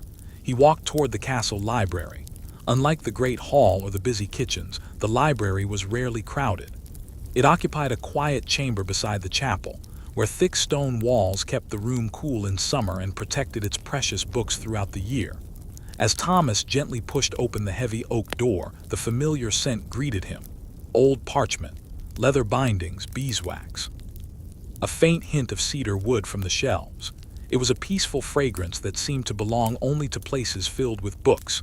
Inside, Brother Matthew was carefully arranging several manuscripts upon a long wooden table. A small fire burned quietly in the fireplace, taking away the dampness left by the rainy morning. Thomas removed his cloak and hung it neatly beside the door. "Good morning again," he said. Brother Matthew looked up with a warm smile. "And welcome to one of the quietest rooms in the castle." Thomas slowly walked between the tall shelves. Each book had been copied by hand. Some were large enough to require both hands to lift. Others were small enough to fit inside a traveling satchel. Every page represented weeks, months, or even years of careful work. There were no printing presses. Every letter had been written with patience. Thomas stopped before a narrow window overlooking the rain-soaked garden. Small droplets still clung to the glass. Beyond the window, a robin hopped across the wet grass, pausing now and then to search the earth before continuing its quiet mourning. Brother Matthew joined him. Books are a little like gardens. Thomas looked at him with curiosity. In what way? The monk gently picked up an old manuscript. A garden grows one seed at a time. He carefully opened the book. And a library grows one page at a time. Thomas smiled. Neither happened quickly. Neither was ever truly finished.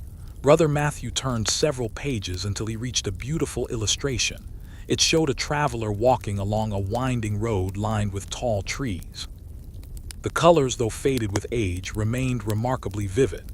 "Do you think this traveler reached his destination?" Thomas asked. The monk smiled softly. "I hope so."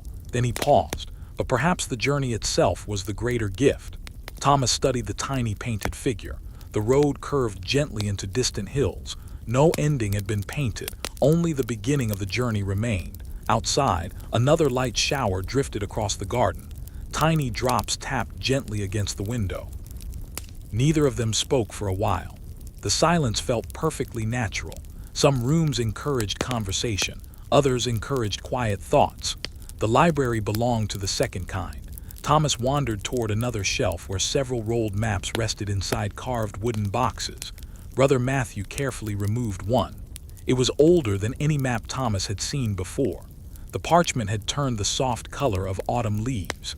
Its edges were slightly curled with age. They spread it across the table. Instead of showing every road and village, this map focused on rivers. Long blue lines wandered across the parchment, joining one another before flowing toward distant seas. "Rivers are like stories," Brother Matthew said. "They begin as tiny streams." His finger followed one narrow line. They grow little by little, then another. They meet other rivers. Finally, he reached the edge of the map. And eventually they become something much larger. Thomas thought quietly. Perhaps people's lives followed the same pattern. Small beginnings, many gentle turns, meeting countless others along the way. Outside the window, the rain slowly came to an end. A single beam of sunlight broke through the clouds, touching the wet garden below. Every raindrop sparkled for just a moment before slowly disappearing. The robin spread its wings and flew toward the orchard. Brother Matthew noticed it too. "Rain has finished." Thomas nodded. "It feels brighter already." "It does." Monk carefully rolled the old map and returned it to its wooden case. "But remember," he smiled kindly, "sunshine is more beautiful because the rain came first." Thomas looked once more through the window. The castle gardens glowed with fresh life. Leaves shimmered. Flowers lifted their heads toward the returning sunlight. The whole world seemed to breathe with quiet gratitude. As he left the library, Thomas carried no book in his hands. Yet somehow, he felt as though he had learned another gentle lesson. Some journeys were written upon parchment. Others were written by rivers. And the most peaceful ones were written quietly within the heart. The rain clouds continued drifting eastward until only a few white patches remained in the wide afternoon sky. Fresh sunlight spread across the valley once again, making every raindrop sparkle upon the castle roofs. The air felt cooler than it had the day before, and the world carried the clean scent that always followed a gentle shower. Thomas left the library and wandered toward the eastern meadow beyond the orchard. A narrow path crossed the grass, leading to a large oak tree that stood alone near the edge of the castle lands. It was one of the oldest trees in the valley. No one knew exactly how old it was. Some believed it had already been growing long before the castle itself was built. Others smiled and said the tree simply belonged to time itself. Thomas enjoyed visiting it whenever he wished to think quietly. The branches stretched wide above the meadow, offering cool shade during summer and shelter during light rain. As he approached, he noticed someone already sitting beneath it. It was the castle shepherd, Samuel. Several sheep grazed peacefully across the hillside nearby, nibbling fresh grass that had grown especially green after the morning rain. Samuel leaned comfortably against the great oak trunk. His shepherd's staff rested beside him, and his wool hat lay upon the grass. He smiled when he saw Thomas. "Good afternoon." "To you?" Thomas settled beside him beneath the spreading branches. For several moments, neither of them spoke. The sheep needed no encouragement. They wandered slowly across the meadow, completely content with the fresh grass beneath their feet. A few tiny lambs followed their mothers, stopping now and then to investigate flowers or butterflies before hurrying gently to catch up again. Thomas watched them with quiet amusement. "They never seem worried," Samuel chuckled. "Think mostly about grass." Thomas laughed softly. "That sounds like a peaceful way to live." "Certainly keeps life simple." Breeze moved gently through the oak leaves high above them. Sunlight slipped between the branches, creating countless little circles of light across the meadow. Some landed upon the sheep. Others danced across the wildflowers growing beneath the tree. The entire hillside seemed peaceful beyond words. Samuel picked up a small acorn that had fallen beside him. He turned it slowly between his fingers. Hard to believe this tiny thing can become a tree. Thomas looked up at the enormous oak towering above them. It seems impossible, Shepard smiled. My grandfather planted an acorn when he was a young boy. He pointed toward another distant tree standing near the river. That one. Thomas looked carefully. From this distance, it appeared almost as large as the oak beneath which they sat. He ever see it become that big? Samuel shook his head. No, he planted it anyway. Thomas thought quietly about those words. Some work was done not for today, but for years yet to come. The idea felt strangely comforting. Nearby, one of the lambs wandered a little farther from the flock than the others. Samuel noticed immediately. Without raising his voice, he stood and walked calmly toward it. The little lamb looked up for a moment before quietly returning to the rest of the sheep. There had been no shouting, no running, only patience. Thomas smiled. You knew it would come back. Samuel nodded. Most gentle things do. He returned to the shade of the oak. When people stay calm. He looked across the meadow. Animals often do the same. The afternoon drifted by almost unnoticed. Clouds floated lazily overhead. Bees moved from flower to flower. The grass rippled softly whenever the wind crossed the hillside. Nothing remarkable happened. Yet Thomas found himself wishing the moment would last a little longer. Perhaps peace was not something people discovered. Perhaps it was something they noticed. A skylark rose suddenly into the blue sky, singing as it climbed higher and higher until it became almost impossible to see. Only its cheerful song remained. Samuel closed his eyes for a moment. Listened to skylarks since I was younger than you. Thomas listened too. The little bird sang without pause, filling the quiet valley with music that seemed to belong to the open fields themselves. It never sings the same way twice, Samuel said. Thomas wondered if that was true. Perhaps every day carried its own slightly different melody. The same hills, the same castle, the same river, yet always a little different. The shepherd slowly stood. The flock will soon begin making its way home.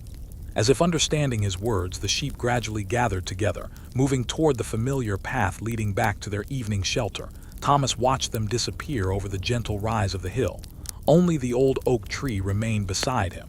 Its leaves whispered softly overhead. Its roots rested deep within the earth. It had stood through countless summers, countless winters. Generations had found shade beneath its branches. Travelers had rested here. Children had climbed its lower limbs. Birds had built nests among its leaves every spring.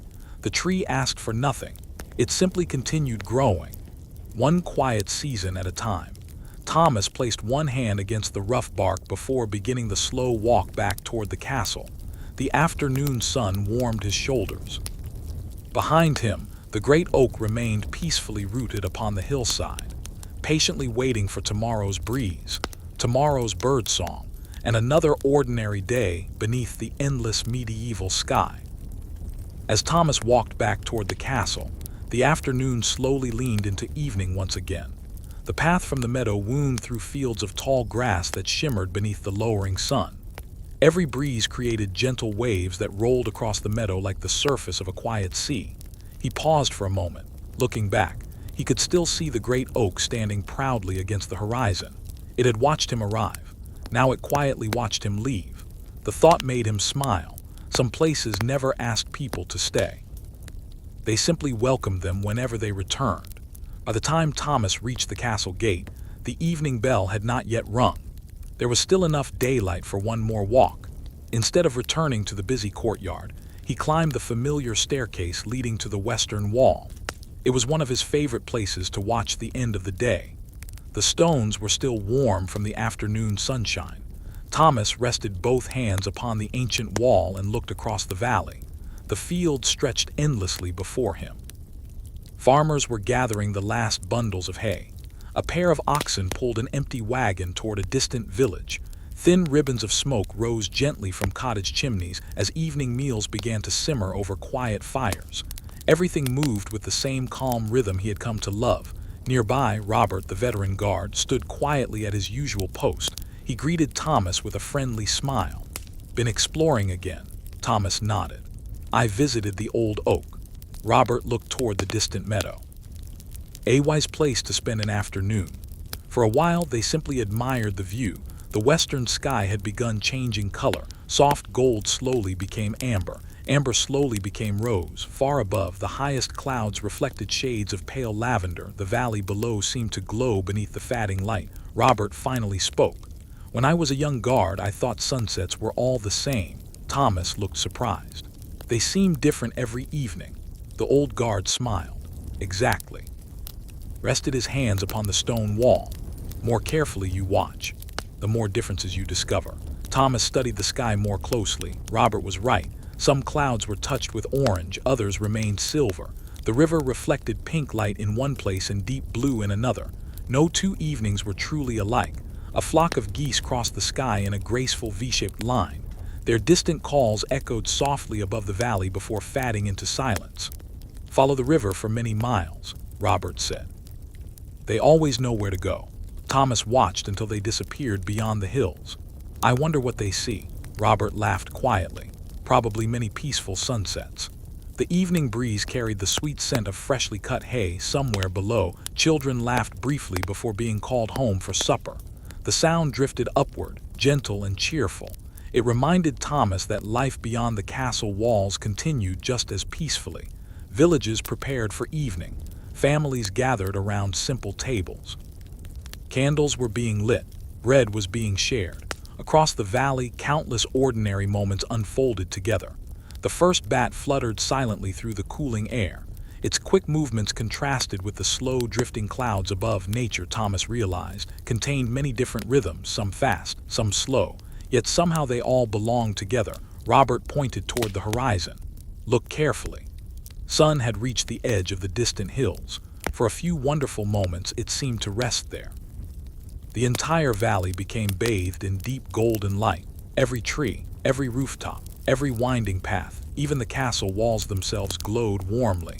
Thomas had seen many sunsets, yet this one felt especially peaceful, perhaps not because it was more beautiful, but because he had learned how to truly notice it. The sun slowly slipped beyond the hills.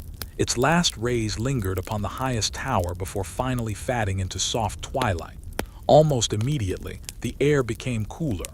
Birdsong grew quieter. The valley prepared itself for another restful night. Robert removed his cap for a moment. "My father used to say something every evening." Thomas waited. He would look at the sunset and quietly say, "A day well lived asks for nothing more." Neither of them spoke after that. There was nothing to add. The evening itself seemed to complete the thought. Below them, the castle bell finally rang. Its familiar voice spread gently across the fields, reaching farms, forests, rivers, and distant cottages before slowly fading into the calm air. Thomas turned toward the warmly lit windows of the castle. Another peaceful day had come to its gentle end. Another page had quietly been added to the long story of life beyond the castle walls. And somewhere beyond the horizon, tomorrow's sunrise was already waiting, patiently, silently, and without hurry. The evening bell faded slowly into the quiet valley. For several moments after the final note disappeared, neither Thomas nor Robert spoke. The silence that followed felt just as important as the bell itself. Sometimes, Thomas thought, silence allowed a day to settle gently into memory. The two of them descended from the western wall and crossed the courtyard together. Lanterns had now been lit beside every doorway. Their warm glow reflected softly upon the rain-washed stones, making the entire castle seem peaceful and welcoming.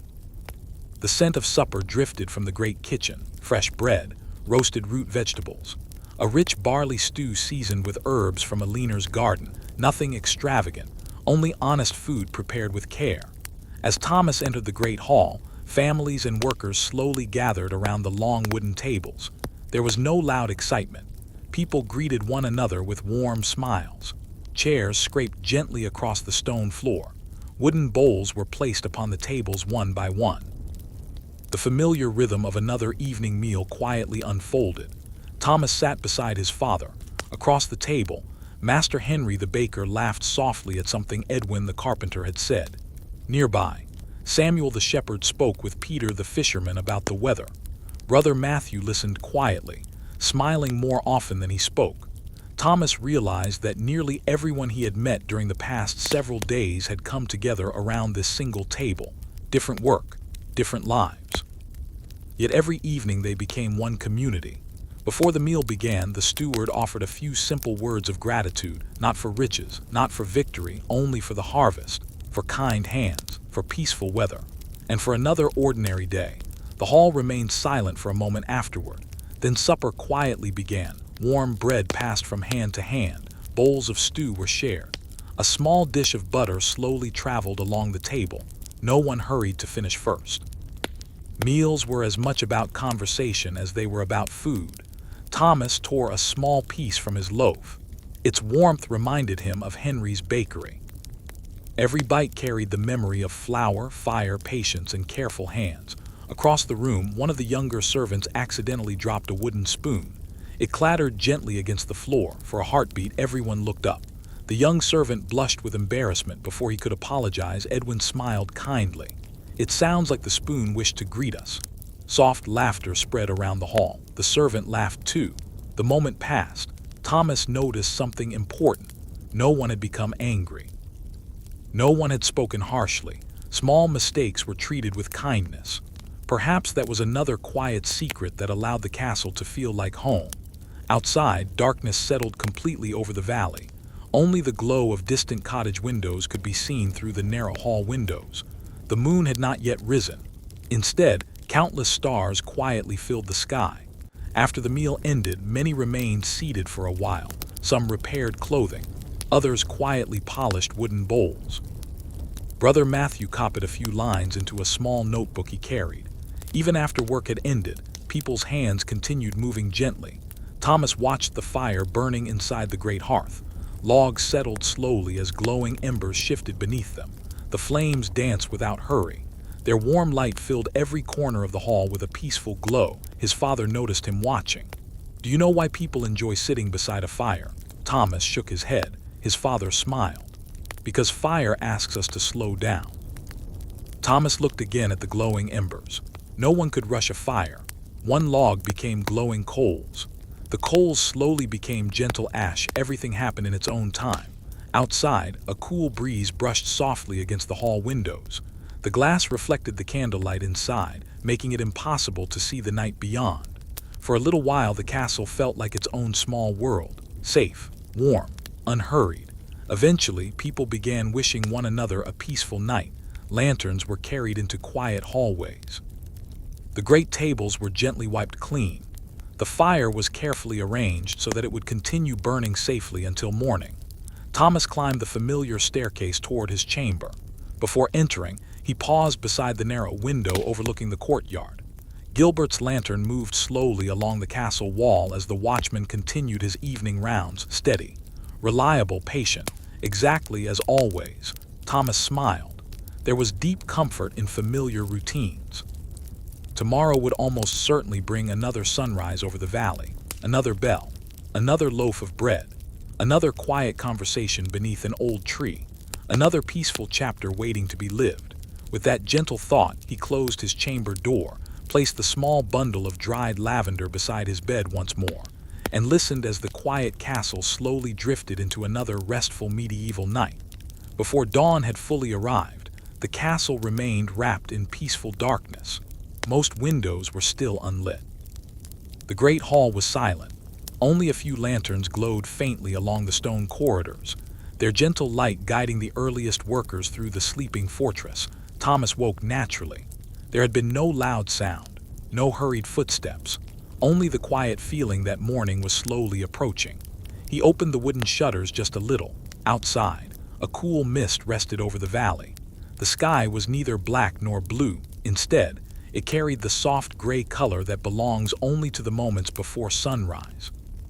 Everything felt wonderfully still. The river could barely be seen beneath the mist. The hills appeared like gentle shadows waiting patiently for daylight. A single owl made one final call from the forest before returning to its hidden home among the trees. Soon the daytime birds would take its place. Thomas quietly dressed and slipped into the corridor. The ancient stones beneath his feet felt cool after the long night. He enjoyed walking through the castle before most people had awakened. It felt like discovering a different world hidden inside the familiar one. As he reached the lower courtyard, he noticed a faint orange glow coming from the bakery. Master Henry was already awake. The baker always began his work long before sunrise. Thomas stepped quietly inside. The great oven already radiated comforting warmth. Stacks of neatly measured flour rested upon the wooden table. A bowl of rising dough sat beneath a clean linen cloth. Henry looked up and smiled. Earlier than the sparrows today, Thomas laughed softly. I wanted to see how the day begins. Henry gently folded the dough with both hands. Then you've come to the right place. Several minutes, neither of them spoke. The only sounds were wonderfully simple: the crackling fire, the gentle folding of dough, the faint tapping of rainwater still dripping from the roof outside. Thomas watched every careful movement. Henry never forced the dough. He lifted it, folded it, turned it, and then patiently waited before touching it again. Does every morning begin like this? Thomas asked. Henry nodded. Almost everyone. Don't you become tired of repeating the same work? The baker smiled kindly. Repeat it. He rested his flour-covered hands upon the table. Because people become hungry every morning. Thomas nodded thoughtfully. Some work never truly ended. It simply began again each new day. And perhaps there was quiet beauty in that. Henry uncovered another bowl. The dough inside had nearly doubled in size overnight. Thomas looked amazed. It grew while everyone was sleeping. Henry chuckled. Most important work is sometimes the work we never see. Thomas looked again at the soft dough. No one had watched it rise. No applause had greeted it. Yet without that quiet process, there would be no fresh bread for breakfast. Outside, the first robin began to sing. Its cheerful notes floated through the open bakery window. Another bird answered from somewhere near the stable. Soon a third joined them. Morning was arriving one voice at a time. Henry carried several shaped loaves toward the hot oven. Before placing them inside, he paused for just a moment, almost as though offering silent gratitude. Thomas noticed. You always stop before putting them in. Henry smiled. My old teacher taught me that every loaf deserves a moment of care. He gently slid the bread into the glowing oven. The wooden peel moved smoothly beneath the rising loaves, one after another, without hurry. The heavy oven door closed with a soft thump now. There was nothing to do but wait. Henry poured 2 small cups of warm barley tea. He handed one to Thomas. The gentle steam carried a comforting aroma through the bakery. Together they stood beside the window. The eastern sky had begun changing from gray to pale blue. A thin line of golden light appeared beyond the distant hills. The new day quietly announced itself. Neither of them felt the need to speak. The sunrise itself seemed enough. Slowly, the first rays of sunlight reached the castle towers, then the courtyard, then the orchard. Tiny drops of yesterday's rain sparkled upon every leaf like scattered jewels before quietly disappearing into the warmth of the morning. Henry smiled toward the brightening sky. Another ordinary day. Thomas smiled too. Another beautiful one. Baker nodded. Sometimes. Those were exactly the same thing. The first warmth of the rising sun slowly spread across the castle courtyard. Golden light slipped over the rooftops, touched the tops of the stone towers, and finally reached the cobblestones below. Tiny puddles left behind by yesterday's rain reflected the bright sky like little mirrors scattered across the ground. Thomas stepped out of the bakery carrying the pleasant warmth of the barley tea with him. Behind him, the first loaves of bread continued baking quietly inside the great oven. Their comforting aroma drifted through the morning air, following him across the courtyard. The castle was beginning to awaken. A stable boy opened the large wooden doors of the barn. The horses stretched their necks and greeted the fresh morning with soft nickers. Nearby, several chickens wandered confidently across the yard, searching for seeds hidden among the stones. A rooster stood proudly upon a weathered fence post. Its cheerful crow echoed across the valley. Thomas smiled. The sound seemed less like an announcement and more like a gentle invitation for the new day to begin. As he walked toward the well, he noticed Margaret, the castle laundress. She was hanging freshly washed linen upon long ropes stretched between 2 old ash trees. The white cloth moved gracefully in the light breeze. From a distance, it looked almost like a row of quiet sails drifting across a peaceful sea. "Good morning," Thomas called. Margaret looked up with a friendly smile. A beautiful morning after the rain. Thomas nodded. The air feels so fresh. Always does. She carefully fastened another linen sheet with small carved wooden pegs. Rain washes more than the earth. Thomas tilted his head. What else does it wash? Margaret paused thoughtfully. Thoughts. Thomas smiled. He liked that answer. The laundress continued her work slowly. Each piece of cloth was gently shaken before being placed upon the line, every wrinkle carefully smoothed, every corner fastened securely. Nothing appeared rushed. Thomas watched the breeze fill one of the large linen sheets. For a moment it billowed outward like the sail of a great ship before settling quietly once again. It almost looks alive, he said. Margaret laughed softly. The wind enjoys helping. Above them, swallows darted effortlessly through the clear morning sky. One briefly landed upon the clothesline before quickly taking flight again. Its tiny feet left no mark upon the clean fabric. The castle bell rang, only once. Its gentle note floated across the courtyard, reminding everyone that breakfast would soon be served. Yet no one hurried. The work continued at its peaceful pace. Margaret placed the final cloth upon the line and stepped back to admire her work. Rows of white linen danced gently beneath the blue sky. The sight was simple, ordinary, and somehow deeply beautiful. When I first came to the castle, Margaret said quietly, I thought washing clothes would become dull. Thomas looked at her. But every morning is different. She smiled toward the moving sheets. The wind is never exactly the same. Thomas watched more carefully. She was right. Some cloths lifted high, others hardly moved at all. The breeze created a quiet performance that would never be repeated in exactly the same way. Nearby, a pair of sparrows hopped confidently beneath the clotheslines, collecting tiny pieces of loose straw for their nest. One carried a single feather nearly as large as itself. Thomas laughed as it struggled into the air before finally succeeding. Even small birds began each day with patient work. The morning sun climbed a little higher. Its warmth slowly dried the remaining drops of water from the linen. Within another hour, everything would be folded neatly and carried inside. The work would quietly disappear, leaving only fresh, clean cloth waiting for the next day. Thomas suddenly realized how many important tasks were almost invisible. Someone baked the bread. Someone washed the linens. Someone swept the floors. Someone tended the gardens. Someone filled the lamps each evening. History often remembered kings and battles, yet ordinary days depended upon ordinary kindness. Margaret gathered her empty basket. I should prepare the next load. Thomas thanked her for the conversation. She smiled warmly. And thank you for noticing the morning. As she walked toward the washing house, the white linen continued dancing gently behind her. Thomas remained beneath the ash trees for a little while longer.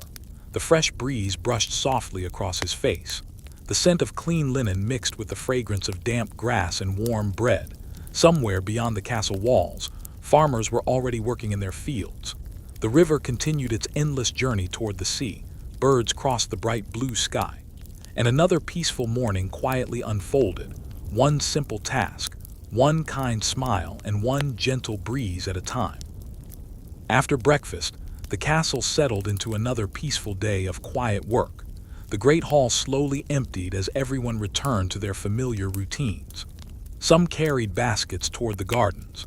Others walked to the stables, the workshops, or the outer walls where small repairs waited to be completed. Thomas did not have a particular destination in mind. Instead, he simply followed a narrow path leading beyond the chapel toward a small hillside overlooking the river.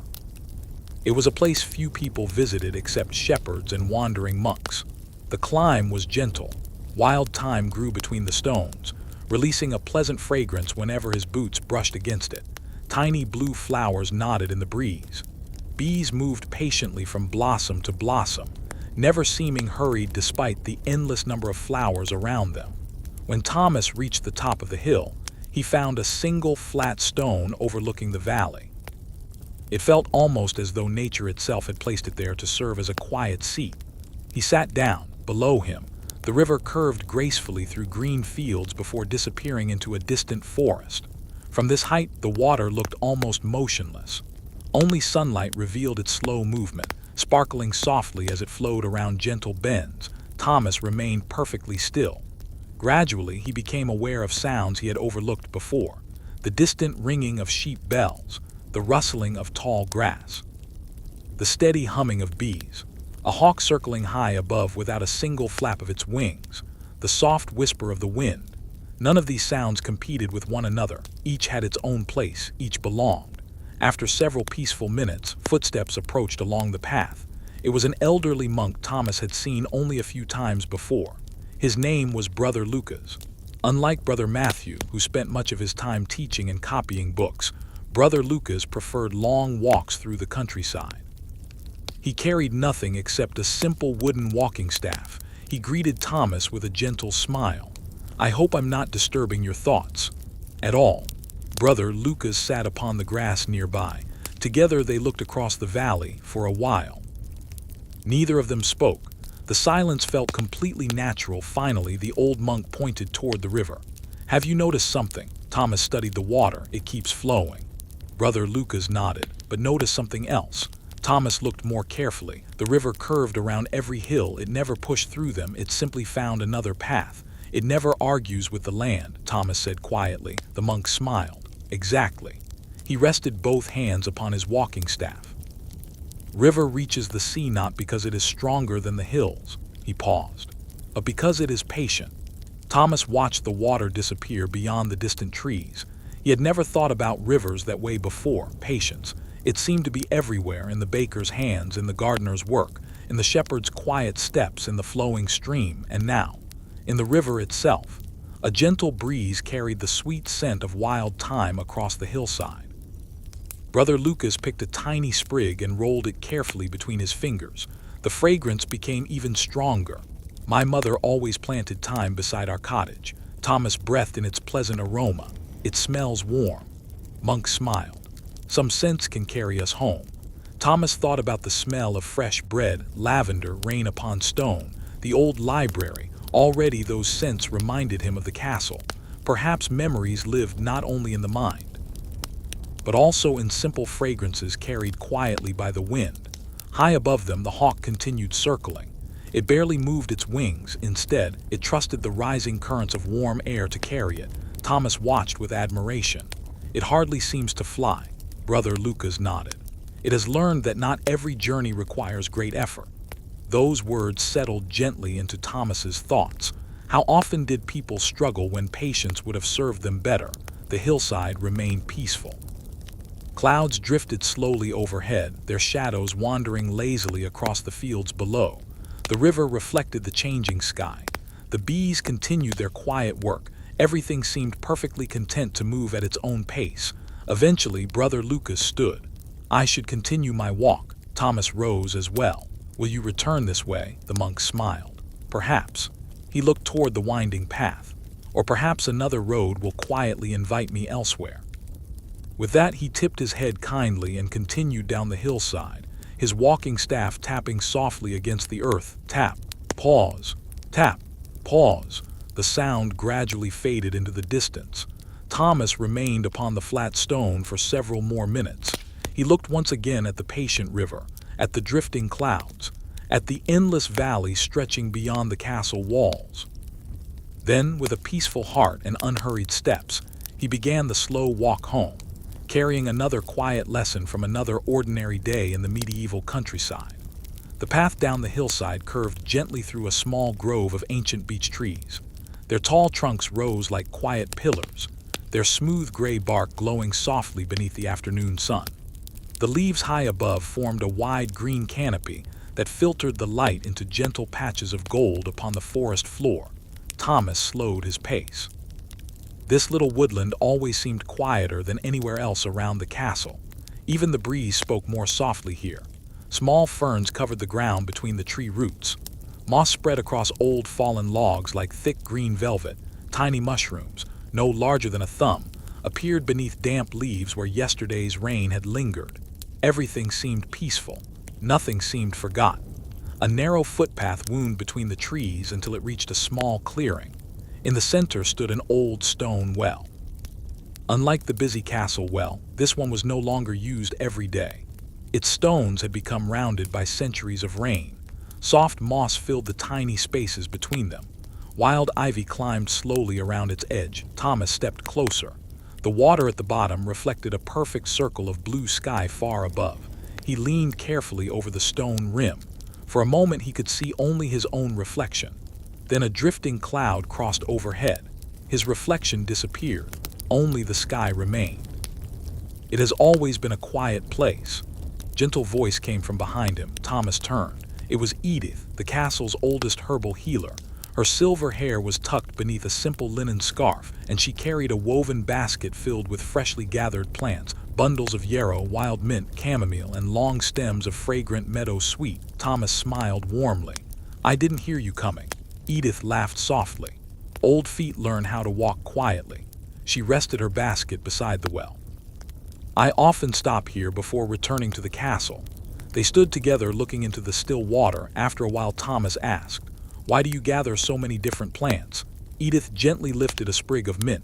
"Because each one has its own gift." She held it beneath Thomas's nose. The fresh scent was cool and clean. Mint refreshes. Next she picked up chamomile. This brings comfort. Then lavender. This brings calm. Finally she touched a stem of rosemary. "And this reminds us." Thomas smiled. "Reminds us of what?" Edith looked thoughtfully toward the trees. "To remember the good days." Answer settled gently into the quiet forest. Birdsong drifted through the branches overhead. Somewhere nearby, a squirrel hurried across a fallen log before disappearing into the leaves. The old healer carefully arranged her herbs inside the basket. No two summers smell exactly the same. Thomas breathed deeply. The woodland carried many scents: damp earth, fresh leaves, wildflower, tree bark warmed by the afternoon sun. He wondered if he would remember this place many years from now. Perhaps one unexpected fragrance would carry him back to this peaceful afternoon. Edith lowered the old wooden bucket into the well. The rope creaked softly as it descended. A moment later came the gentle splash of cool water. She slowly raised the bucket, not because she needed the water, only because she liked seeing how clear it remained. She looked into it with quiet satisfaction. Still clear. Thomas peered inside. The water reflected drifting leaves far above. "It looks like a mirror."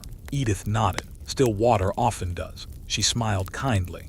"So do still minds." Thomas thought about those words. Whenever he hurried, his thoughts became noisy. Whenever he slowed down, they became clearer. Perhaps people were not so different from quiet wells after all. The afternoon breeze wandered gently through the beech trees. Hundreds of tiny leaves shimmered together, creating a soft whisper that filled the clearing. Edith closed her eyes for a moment. Listened to these trees for over 50 years. Thomas asked quietly, "Have they changed?" She smiled without opening her eyes. "They've grown." A pause. "So have I." She opened her eyes once more. But the sound remains wonderfully familiar. Thomas listened carefully. The leaves rustled with the same gentle rhythm they must have shared long before either of them had been born. Perhaps they would continue long after. The thought did not feel sad. It felt peaceful. Some things were meant to last. Eventually, Edith lifted her basket. "Kitchen will soon need these herbs." Thomas nodded. "And supper won't taste the same without them." She laughed warmly. "That is very true."